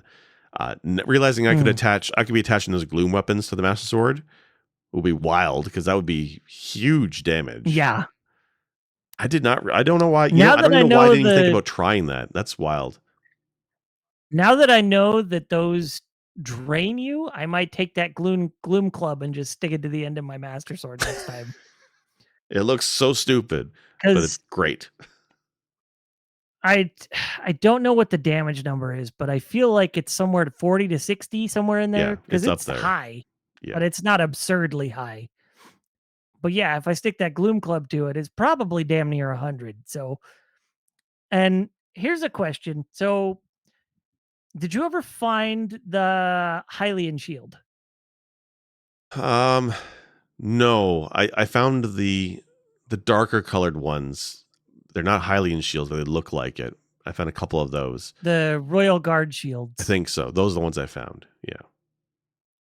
There's So I do think we could spoil this. If you go to Hyrule Castle and explore it, but that's assuming you can get up to the castle because it's floating, and explore it. It's not that scary, honestly. There is a lot around Hyrule Castle and in Hyrule Castle that can set you up for early success in the game. Okay. And to a degree, some of those weapons, like the bows, the dusk bow, Oh, they're really is good. really good. Like, it's 50 damage. It takes a while to wear down. A lot of the weapons and shields there, like the Hyrule Royal Shield, it's 70 defense, which is great, Yeah. but it's also it doesn't take all that many hits. Right. Yeah. The That's the thing. Hylian shield is hidden in the castle. See, I didn't. I did. I thought I explored that area pretty Or good, but it's huge. There's a lot there. So, is there just the one though? And I guess it breaks, right? You can't repair. You it's can't get another one. there's just the one, and you can replace it when it breaks. Okay. There's somebody in Hateno Village after you do the quests who will replace it for you for a large fee. Okay. So that's like in Breath of the Wild, the each of the different villages, like the Rito and Gerudo and all, they had like a signature weapon, and you could repair those or get replacement ones for a large amount of money. So I Yeah. guess that makes sense in Tears of the Kingdom. I'll have to look for that because I was using the Royal Knight Shield. What I was doing, I was attaching a slab of ice or a slab of stone to them, and it gives them more durability, so they last longer. So that's how I was getting them to last longer. Oh, Um, I was speaking of interesting. attachment to the shields. You probably did the Tony Hawk thing at least a few times, right? Oh yeah, I did that on the tutorial island. So I didn't find it that early, but the best way to Tony Hawk, frozen piece of meat on your shield, it lasts so much longer than the roller blades or the roller carts and all that kind of stuff. Just frozen meat is just for whatever reason really high durability and it slides you so well. So I did a lot of that. But Interesting. my wife kept asking, "Why are you throwing meat in the snow?" Like, because I need it for the shield so I can surf. Because shield surfing is a ride in this game. Like you grind the rails and it feels so good. But yeah, frozen meat is the way I did a lot of Yeah, that. and it's funny, I had completely forgotten about grinding by this point. I did it very early on, and I did it a few times, and then I realized you didn't need to have a minecart on it to do that. Like, you don't have to have a thing with wheels to grind it. So I was like, "Well, okay." So I did it a few more times, and I would burn through the shields pretty quick doing it. Yeah. And I was like, it's just easier to glide where I'm going or ascend where I'm going or whatever. It's cool that it's there. It's not super necessary, Yeah. but that's interesting with the frozen meat that it just bumps the durability by so much. Like, I didn't get the paraglider until later in the game. It was one that I should have gotten it earlier than I did because again, I was avoiding the main story, I think, for the first little bit, and I shouldn't have. So when I didn't have the paraglider, I had to find creative ways to get around. So that's why I was using a lot of the shield surfing because that's a great way to travel before you start building things. Mm. Like the other, speaking of travel, there are horses in this game. In fact, if you have a save from Breath of the Wild, it will import your horses from that game into Tears of the Kingdom. I used the Yeah, horse maybe and 3 times, and that was it because you can make a better horse with whatever you find, right? yeah. And just you don't just automatically get access to your horses. I will say that because I was confused about that for a long time. I would go and they'd be like, I was like, I don't have any horses, so it was like register a horse or something, and I was like, you have to actually try and access one of those things to get access to your horses. Then they'll be like, oh, it looks like we already have horses. I didn't know that. So I thought they'd just be like, "Hey, you have horses. Here you go." No, you have to access the menu system for it for them to be like, "Hey, yeah, we got some." Yeah, he already has some. So that was frustrating. I think. There's there was something else too. Oh, yes, the building of the building of the devices, right? Um Now you'd think like you have to have all the items on hand, but the zonite you can use to sort of fill the gaps of what you don't. I think the cost of 3 zonite I want to say per piece. certain pieces are more expensive than others, but I could be wrong. But that's with the auto build Are they? ability. Yeah, I think so. I could Yeah. be wrong though. And that's another thing that I just found out of order was the auto build. I didn't get the quest for it. I just happened upon where it was, and then See, I followed the story finally for I that went and one, talked to and yeah, someone and they're like, "Hey, go do this." Wait, you already did? And I'm like, "Okay." There's after so many the quests in this game where they're like, "Hey, go do this." Wait, you already did it? And so like as immediately after the conversation, it's like quest start, quest end. Like, easy street, I deliberately went my way to find that quest. I think after the 12th time of it building the same glider with 2 fans, I got tired of it. And auto build makes that part easy, right? Especially for the stuff that yeah, you're using all the damn time. The one thing I saw on Reddit was the air bike, 2 fans and a control stick. That's all it is. Very useful to get around, and that's basically your horse. But building it and lining up the pretty angles wonky too. manually is a bit of a pain in the ass. Yeah, it's wonky. So with auto build, it just creates it for you, and it's worth the 9 zonite. Like it's super cheap. You get so much zonite, but halfway through the game, that's not a problem anymore. It's worth mentioning that somebody has actually figured out how to make that hover bike more stable.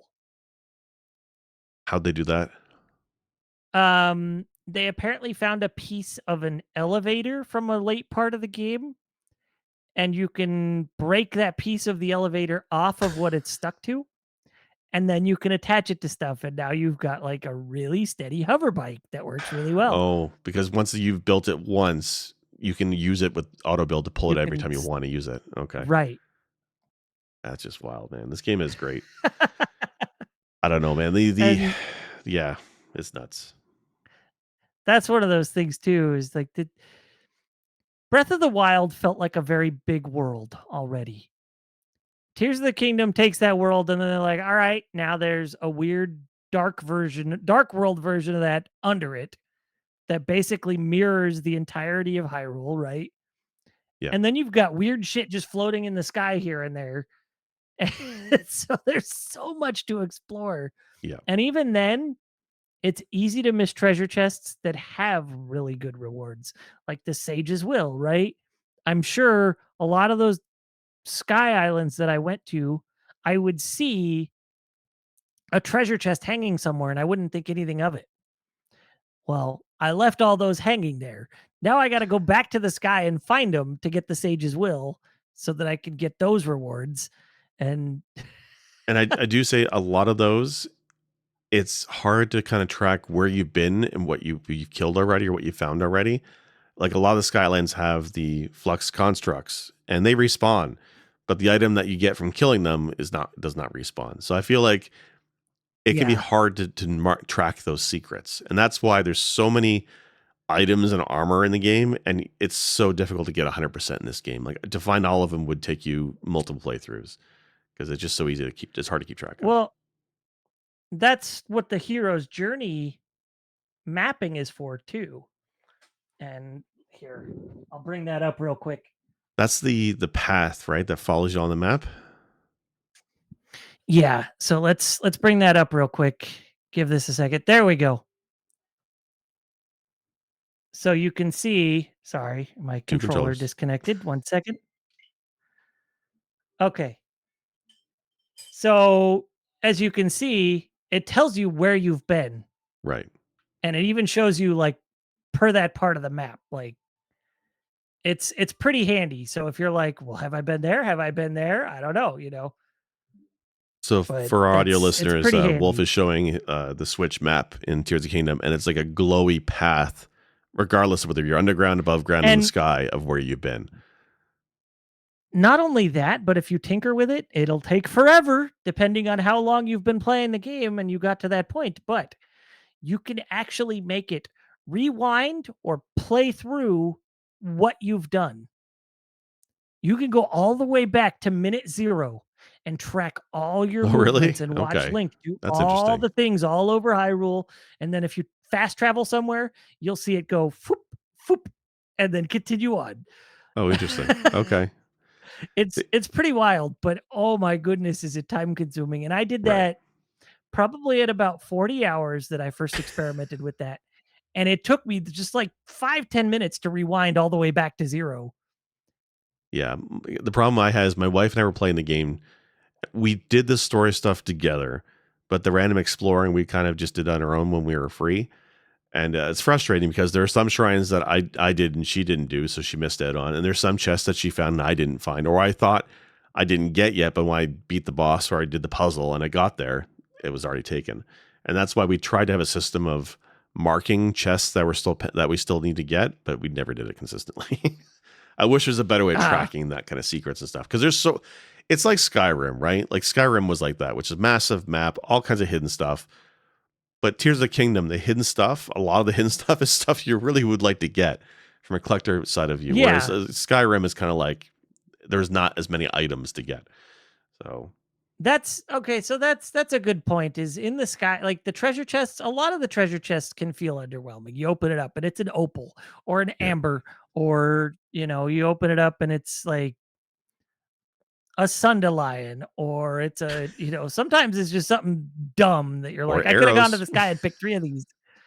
No, the arrows are handy. Like, in the Goron dungeon, when it gave me, like, 5 or 6 chests full of 10 arrows each, I was like, "Yes, please, thank you."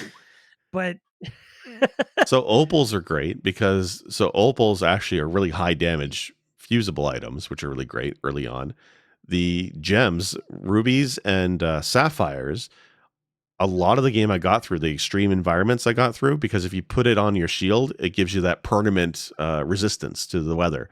Once I realized that, I'm like, I'm never wearing fuzzy pants ever again. All I need to do is have the shield on my back, and it works.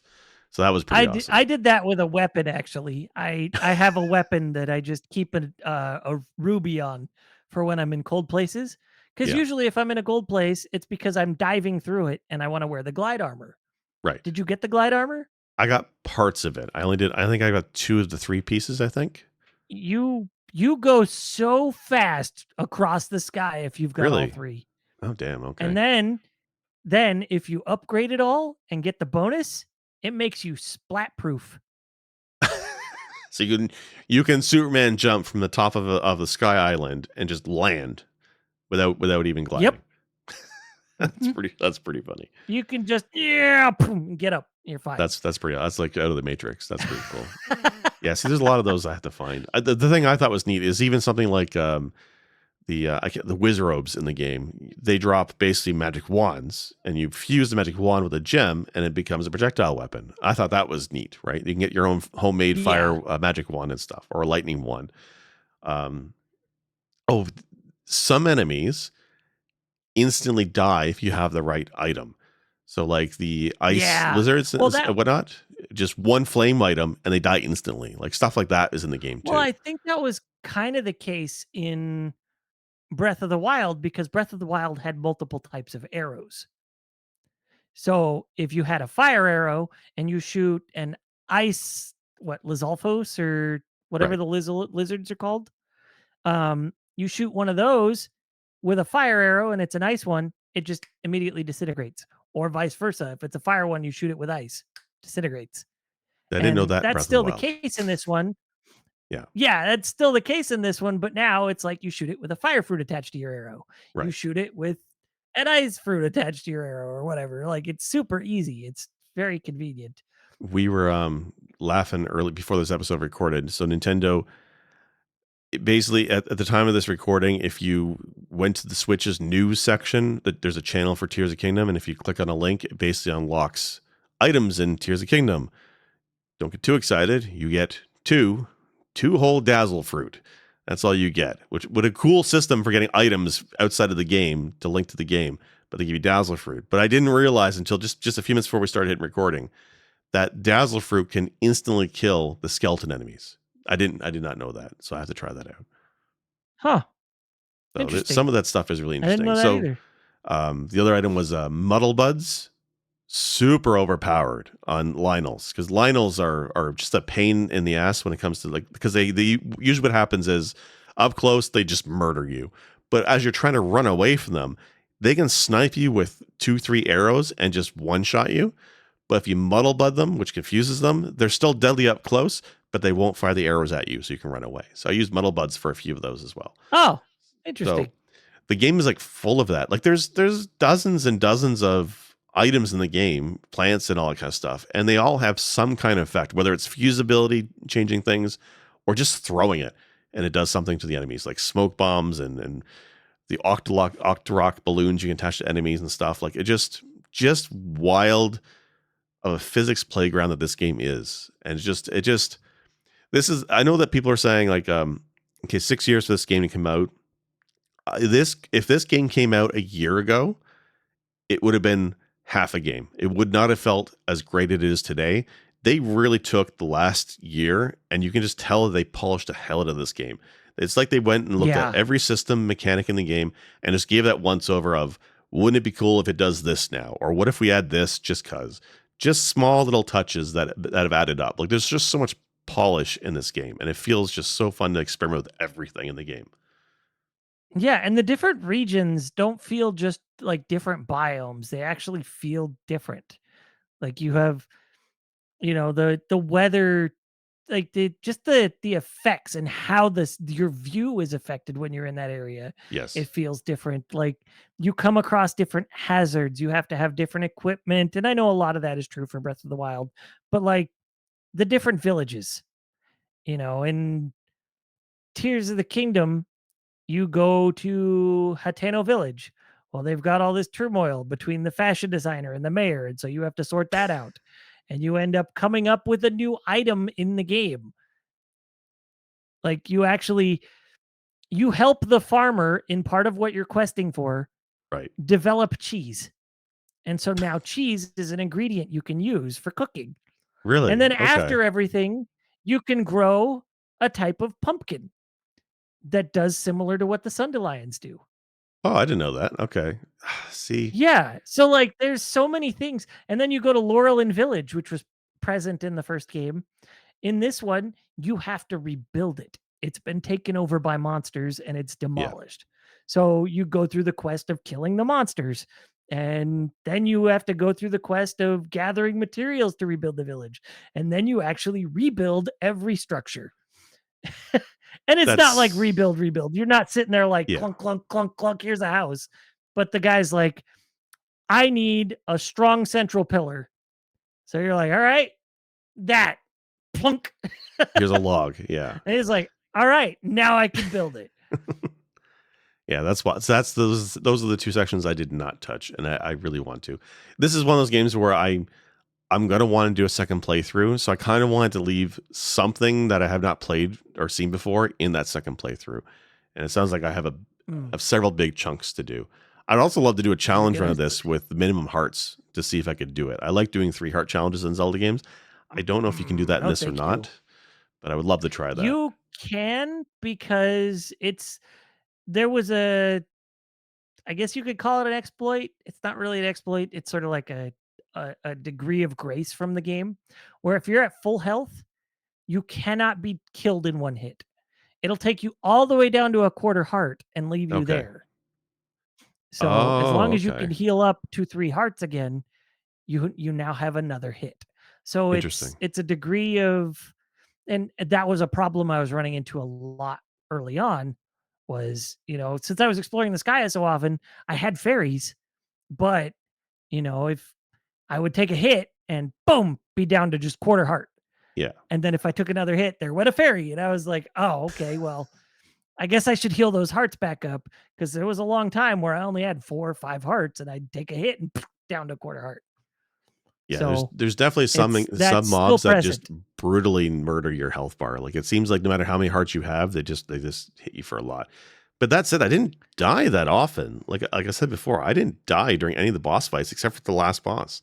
So it's not as difficult of a game compared to Breath of the Wild. I died a lot in Yeah, Breath of the Wild. I wouldn't I wouldn't say I've died to any bosses. I've mostly died, honestly, to Lionels Yeah. and um I think the odd bokoblin, and I think at one point I accidentally did dive off an island and forgot to open the paraglider and splatted, and I didn't have any fairies, and that was a game over. And I was like, "Oh, okay." Yeah, there's a few sections where you want to drop from the Sky Island and you have to dive into the chasm. Really cool moment. It's really fantastic feeling. Unless you're not paying quite attention, you hit the edge of the chasm as you're falling and you die. So I had that Oh happen no, more than I've a few not done times. that. Yeah. I'm So always thankfully, scared that I'm gonna go down the cavern, and because sometimes you come out of that tube and you've got a ways to fall. yeah, Sometimes you don't have very long to fall.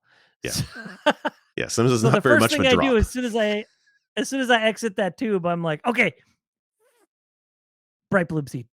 Yeah. Well, And because then it's I neat, like because then you can go see into the glide. light, right? When you come down. Yeah. Yeah. I want to see how far down it is. And there's the odd time where I throw the blight bloom seed and I never see anything. Like it's Yeah. that far away. So it's like, I guess it's traveled so far that it's despawned. Well, it's the feeling of like throwing a pebble down a well to see, or a cliff to see how deep it goes in like fantasy, and that's what it feels like. Some of these chasms are just Yeah. really deep. It's we could talk for 5 hours in this game. I really do love this game, and there's just Yeah. so much. Even in this episode, there's so many times we've said you can do that, like fusing the fucking Master Sword to something. I did Yeah. not realize you could do that. And I But there's so much stuff that's different for every playthrough. and traversing this game doesn't feel like as much of a chore as Breath of the Wild did. Yeah, like things like slipping on rocks in the rain was really frustrating in Breath of the Wild. In this game, you Oh can my make goodness, potions, that was the right? biggest, like, that was the main antagonist of Breath of the Wild was the Yeah, rain, yeah, climbing. right? And in this one, I almost never am dealing with wet rocks sliding down Yeah, because, one, like, if you're in the sky, you're probably not dealing with weather for the most part, unless it's, like, warm or cold, even then, limited.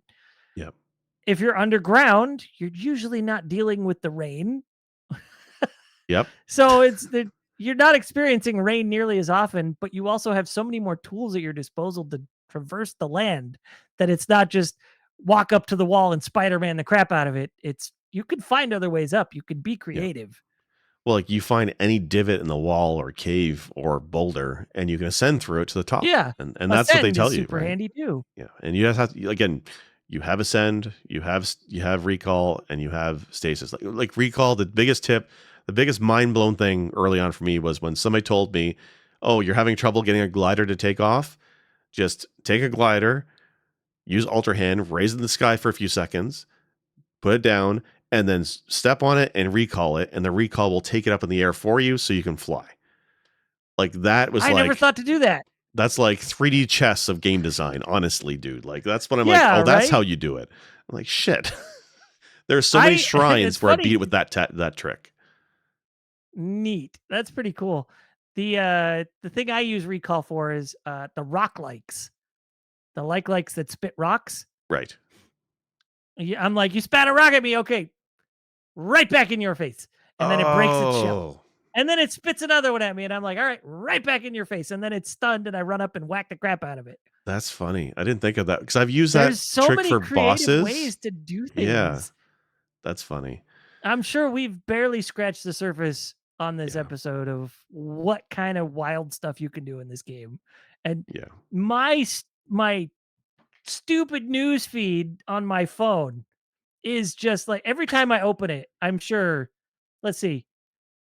How many articles do I? 7. 7 articles down. There's a Zelda article for me. Yeah. That's how much that get pushed at me. And they're constantly new information that's like somebody discovered this. Like there's an NPC in the game that can fix your mishaps with cooking, right? Didn't even see that one. You had For a mentioned small fee, she'll mhm, fix it. interesting. I think you had mentioned there was a vendor you can get that will take the bubble gems and has items you can trade in for them. I've yet to find that vendor. Yeah. I've tried Lookout sit town several times, never see them there. My wife swears up and down that she saw the Korok seed vendor there at some point. I've never seen him there. I've seen him somewhere else. Like there's just stuff I just have not encountered that I know that people have. And it's just wild to me. Yeah, I ran across the Korok seed vendor in the wild at one point, and Yep. then I just had so many Korok seeds that I was like, just do it all, just do it all. Yep. And finally, I was like, well, I gotta go. Bye. And then he ended up being in that starter town that you end up in after you come down to Hyrule. Yeah. And I was like, okay, that's where I've dealt with him. I think he ended up going to Korok Forest after that. I don't recall. Yeah. But yeah, that NPC with the bubble gems, he gives you. I've gotten 2 pieces of padded armor where I'll lose rupees instead of hearts. It's That sounds it's neat. pretty wild the kind of stuff they Yeah. have in this game. And there's actually, I don't know if you've noticed this. All the caves, right? If the cave entrance has a little pole sticking off of it with a bunch of tattered rags, Okay. that cave has a piece of armor. Oh, really? Oh shit. Yep. Okay. So I knew that if there's a bunny, yes, you can shoot the bunny for coins, but if you follow the bunny, he always will lead you to a cave. So I found a lot of caves Yeah. with that trick. If you shoot it more than twice, it won't lead you to a cave, it'll just disappear. But if you shoot it Okay. twice, once or twice, it'll run to a cave and lead you there. Yeah. Um, the other way to find caves is there's cherry blossom trees. You go offer a fruit at the cherry Yeah. blossom tree, and a stag will be like, "Here are all the caves in the region." Yeah. Yeah, but it doesn't last very long. It lasts for like a few minutes to find a couple, but yeah, I did that Yeah, it once. lasts a night. So if there's Yeah. one specific you're looking for, he'll show you the way. Like that's Yeah. all you need. But again, just like that's something that Nintendo's like, you know what? We'll design that. We'll just add that to the game. Just a small little tiny feature, but it's really cool. And like any other company, if there's anybody else making a Zelda game like this, it would not compare. Like I keep thinking of games like Cyberpunk, and I like Cyberpunk, but they just never had the chance to polish the game like Nintendo has with Tears of the Kingdom. Just Yeah. so much small details. It's just mind boggling. It's a really good game. As open world games go, I feel like it kind of raises the bar in a lot of ways. That said, I mean, Chard's not here to yell at me about Elden Ring, and I've not played it. So I can't compare it to Elden Ring, but to me, the open world games I've played, and I've also not played Red Dead, but this feels like one of the most carefully designed open world games I've ever played. Like early on, I was looking at some of the scenery and I was like, "It's basically Hyrule with just rocks everywhere. This is a letdown." And then as I explored, I was like, "Oh, it's not. They changed a lot. They just let it sink in after a while." Yeah. When you realize where they hid stuff or where they put details on things, it's a lot more. It's definitely been beneath the surface. It's really cool. So having Yeah. played Elden Ring, as a joke with Chard, I'm infinitely qualified to discuss Elden Ring. Elden Ring's fantastic too, especially for an open world game, especially for that kind of genre of Souls like games. Being open is really cool, but it's cool mostly for the design and for the combat encounters. Tears of the Kingdom, I like the combat, but that's not the focus. The focus for me is the exploration and the abilities you have that let you break the world to your advantage. You don't have anything like that in any other open world game. Nowhere in Elden Ring did I feel Yeah. like I was cheating using an ability or a spell, unless you're like cheesing a boss, right? Tears of the Kingdom, when you can literally, like I said earlier, there's a dungeon. I'm using Ascend to find my way up and into these cracks of where And I need to go are. I've actually done that before. Like in I believe I did it both in the Goron dungeon and the Gerudo dungeon. I ended up using I was like, I wonder if I can ascend here. And it was like, yeah, you can. And I was like, okay, what's there? And I went up and I was like, I don't know what's happening in this room. I don't know how much I just skipped. So I'm gonna go back and actually do the dungeon.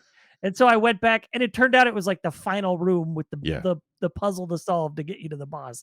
And I was like, man, I would have missed so much. Like the level designers of this game must have been pulling their hair out when they realized that gameplay testers could just skip everything into design. But that's the But I challenge of it mean, though, right? It's just like they built an yeah. environment and it's up to the player to tackle it in any way they want. And it takes a special type of mind, like the 3D chess, to design an environment like that, where there's just so many ways to tackle something. And I appreciate the fact that they do let players do it however they want, right? Like you're Yeah, not just stuck doing it one way. You have options. And there are certain places that they make it really hard to skip what they want you to do. Like the to get to the boss of the Gerudo dungeon. Like I still had to solve the puzzle. I didn't find an easy way to pass that up. Like they carefully crafted anywhere that you could go on the bottom tier would lead up to somewhere else, and then you couldn't skip that as far as I right. could tell to get up to the boss room. Like there's So certain it was really bottlenecks. Yeah, interesting, but yeah, and they don't always like that was another cool thing is the boss isn't always saved for the final bit of the dungeon. Like it is, but it isn't necessarily. Sometimes you'll encounter it before that. Sometimes you'll encounter something else that you think is the boss and then it's not, right? right. Like they really they did a good job of subverting expectations in the dungeons, and I appreciate that.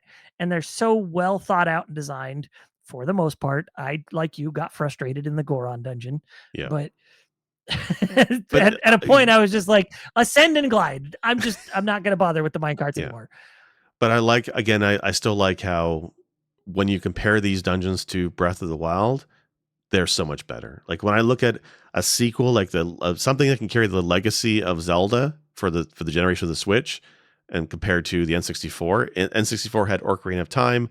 I feel like Tears of the Kingdom is in that level of legend of epic status, right? Like 10 years from now, 20 years from now, people will be talking about Ocarina of Time and they'll be talking about Tears of the Kingdom. It's that level of Zelda game Yeah, to me, of just the design and the world they built and how it's just so it just how you can tackle it in any way you like is so good. You know what and it reminds me of, like, of Breath of the Wild. Nintendo must have seen speedrunners and how speedrunners were using stasis to like skip half the map. They must have saw that and said, "You know what? We're going to have different abilities, but we're going to do it so they can be just as broken if they want to do that. And we're going to design our world this time to work yeah, with broken and abilities." So that's what's and I'm great. sure part of it was they'd see these weird vehicles that people would make to just fly across the sky in Breath of the Wild, and we're like, why don't we just do that? Why don't we just Yeah. make that a thing? And that's what they did, right? Yeah. Like But I'm sure that was a big design element for them. Was like, we want it. Players want to do that. Let's give it to them. yeah. Let them do it. That Yeah. was probably a huge chunk of the development of this. Is look at how players play the game.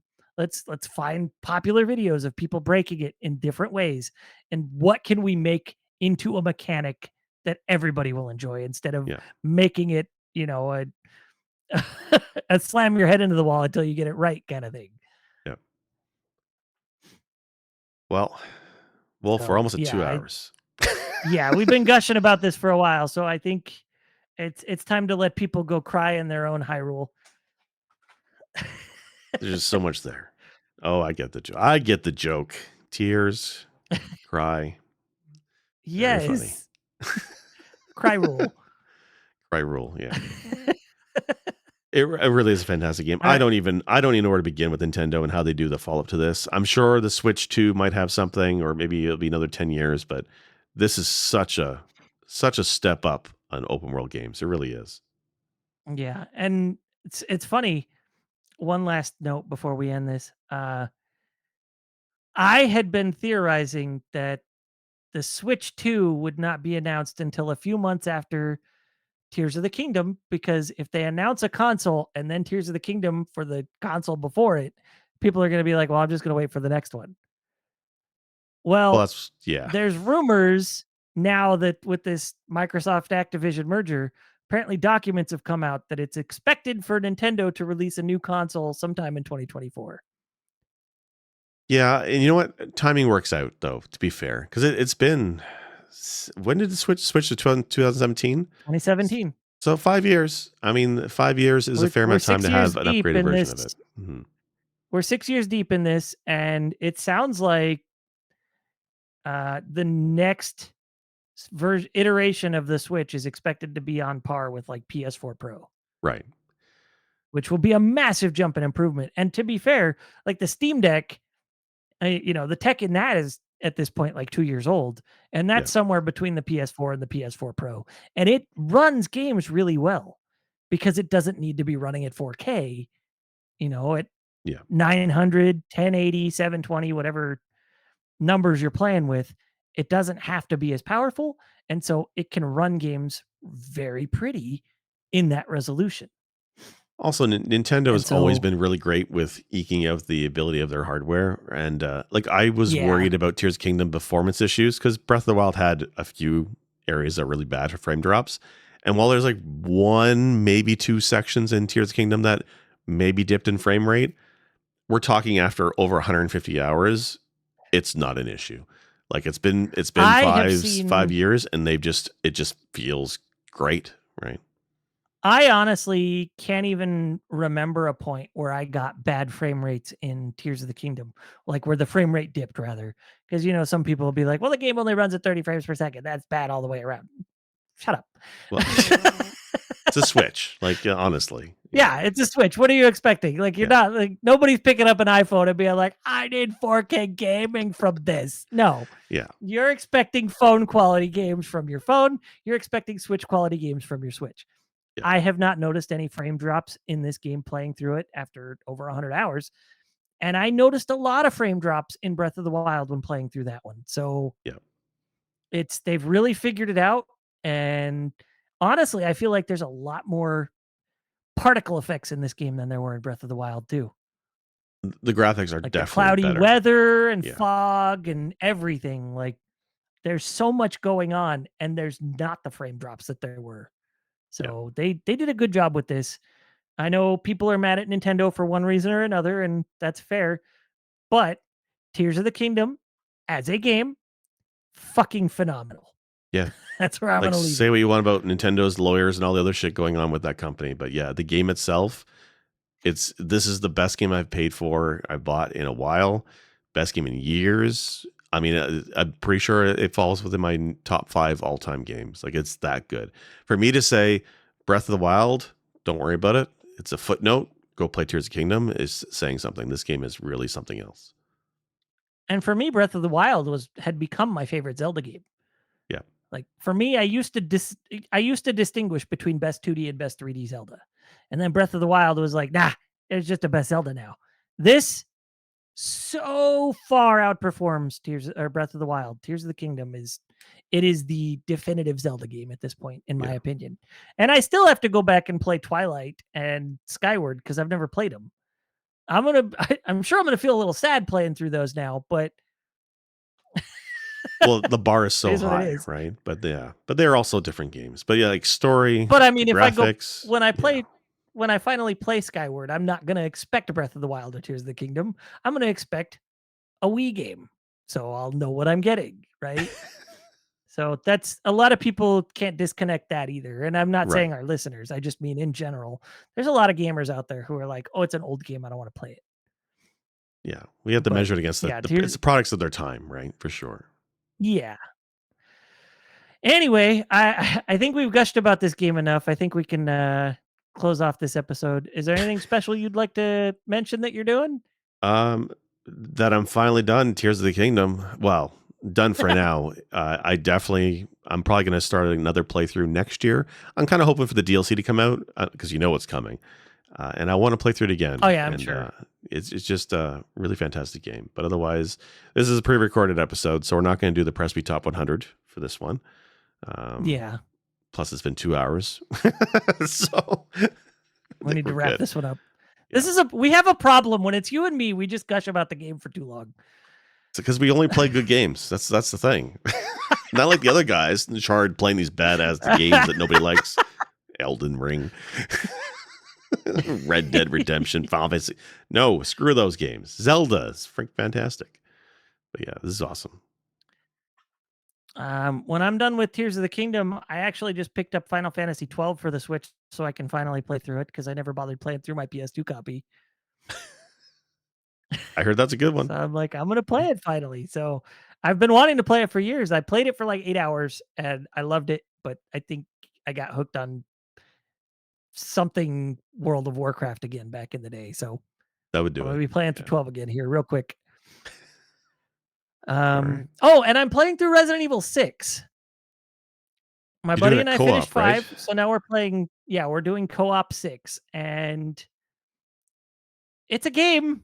I'm not gonna say it's a bad game. All I ever hear is it's a bad game. I don't think it's a bad game. If you like 5, the gameplay of 6 is 5, but better gameplay. It's, Breath of the Wild, the Tears of the Kingdom. It's the same in that regard. Right. The story is a little but if you're playing it with a friend and you don't mind a bad story with a good game, you'll have fun playing with it and making fun of it. So, That makes sense. Yeah. Yeah, I heard the plot of that game was not the greatest, but I didn't even realize it was multiplayer. But playing something like that multiplayer would be a blast. yeah. So, I'm not gonna say I recommend it, but I'm having fun with it. Sure. Otherwise, come check us out at pressmetocancel.com. You can find us on pretty much any major podcasting platform that I'm aware of. If there's one we're not on, please let us know and we'll figure it out.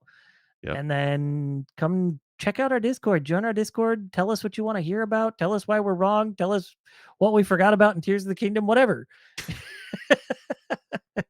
If we didn't cover it in the last We're two just a hours, bunch you of got to let us geeks. know because this game is wild. Yeah. And like if there's something that you were like, I expected you to talk about this and you didn't, let us know because there's probably something you're thinking about that we don't even know exists. So All right. anyway, thank you all for listening for 2 hours. Dear God. Have a good week, everybody, and we'll catch you next week. Good night, everybody. I got a thing.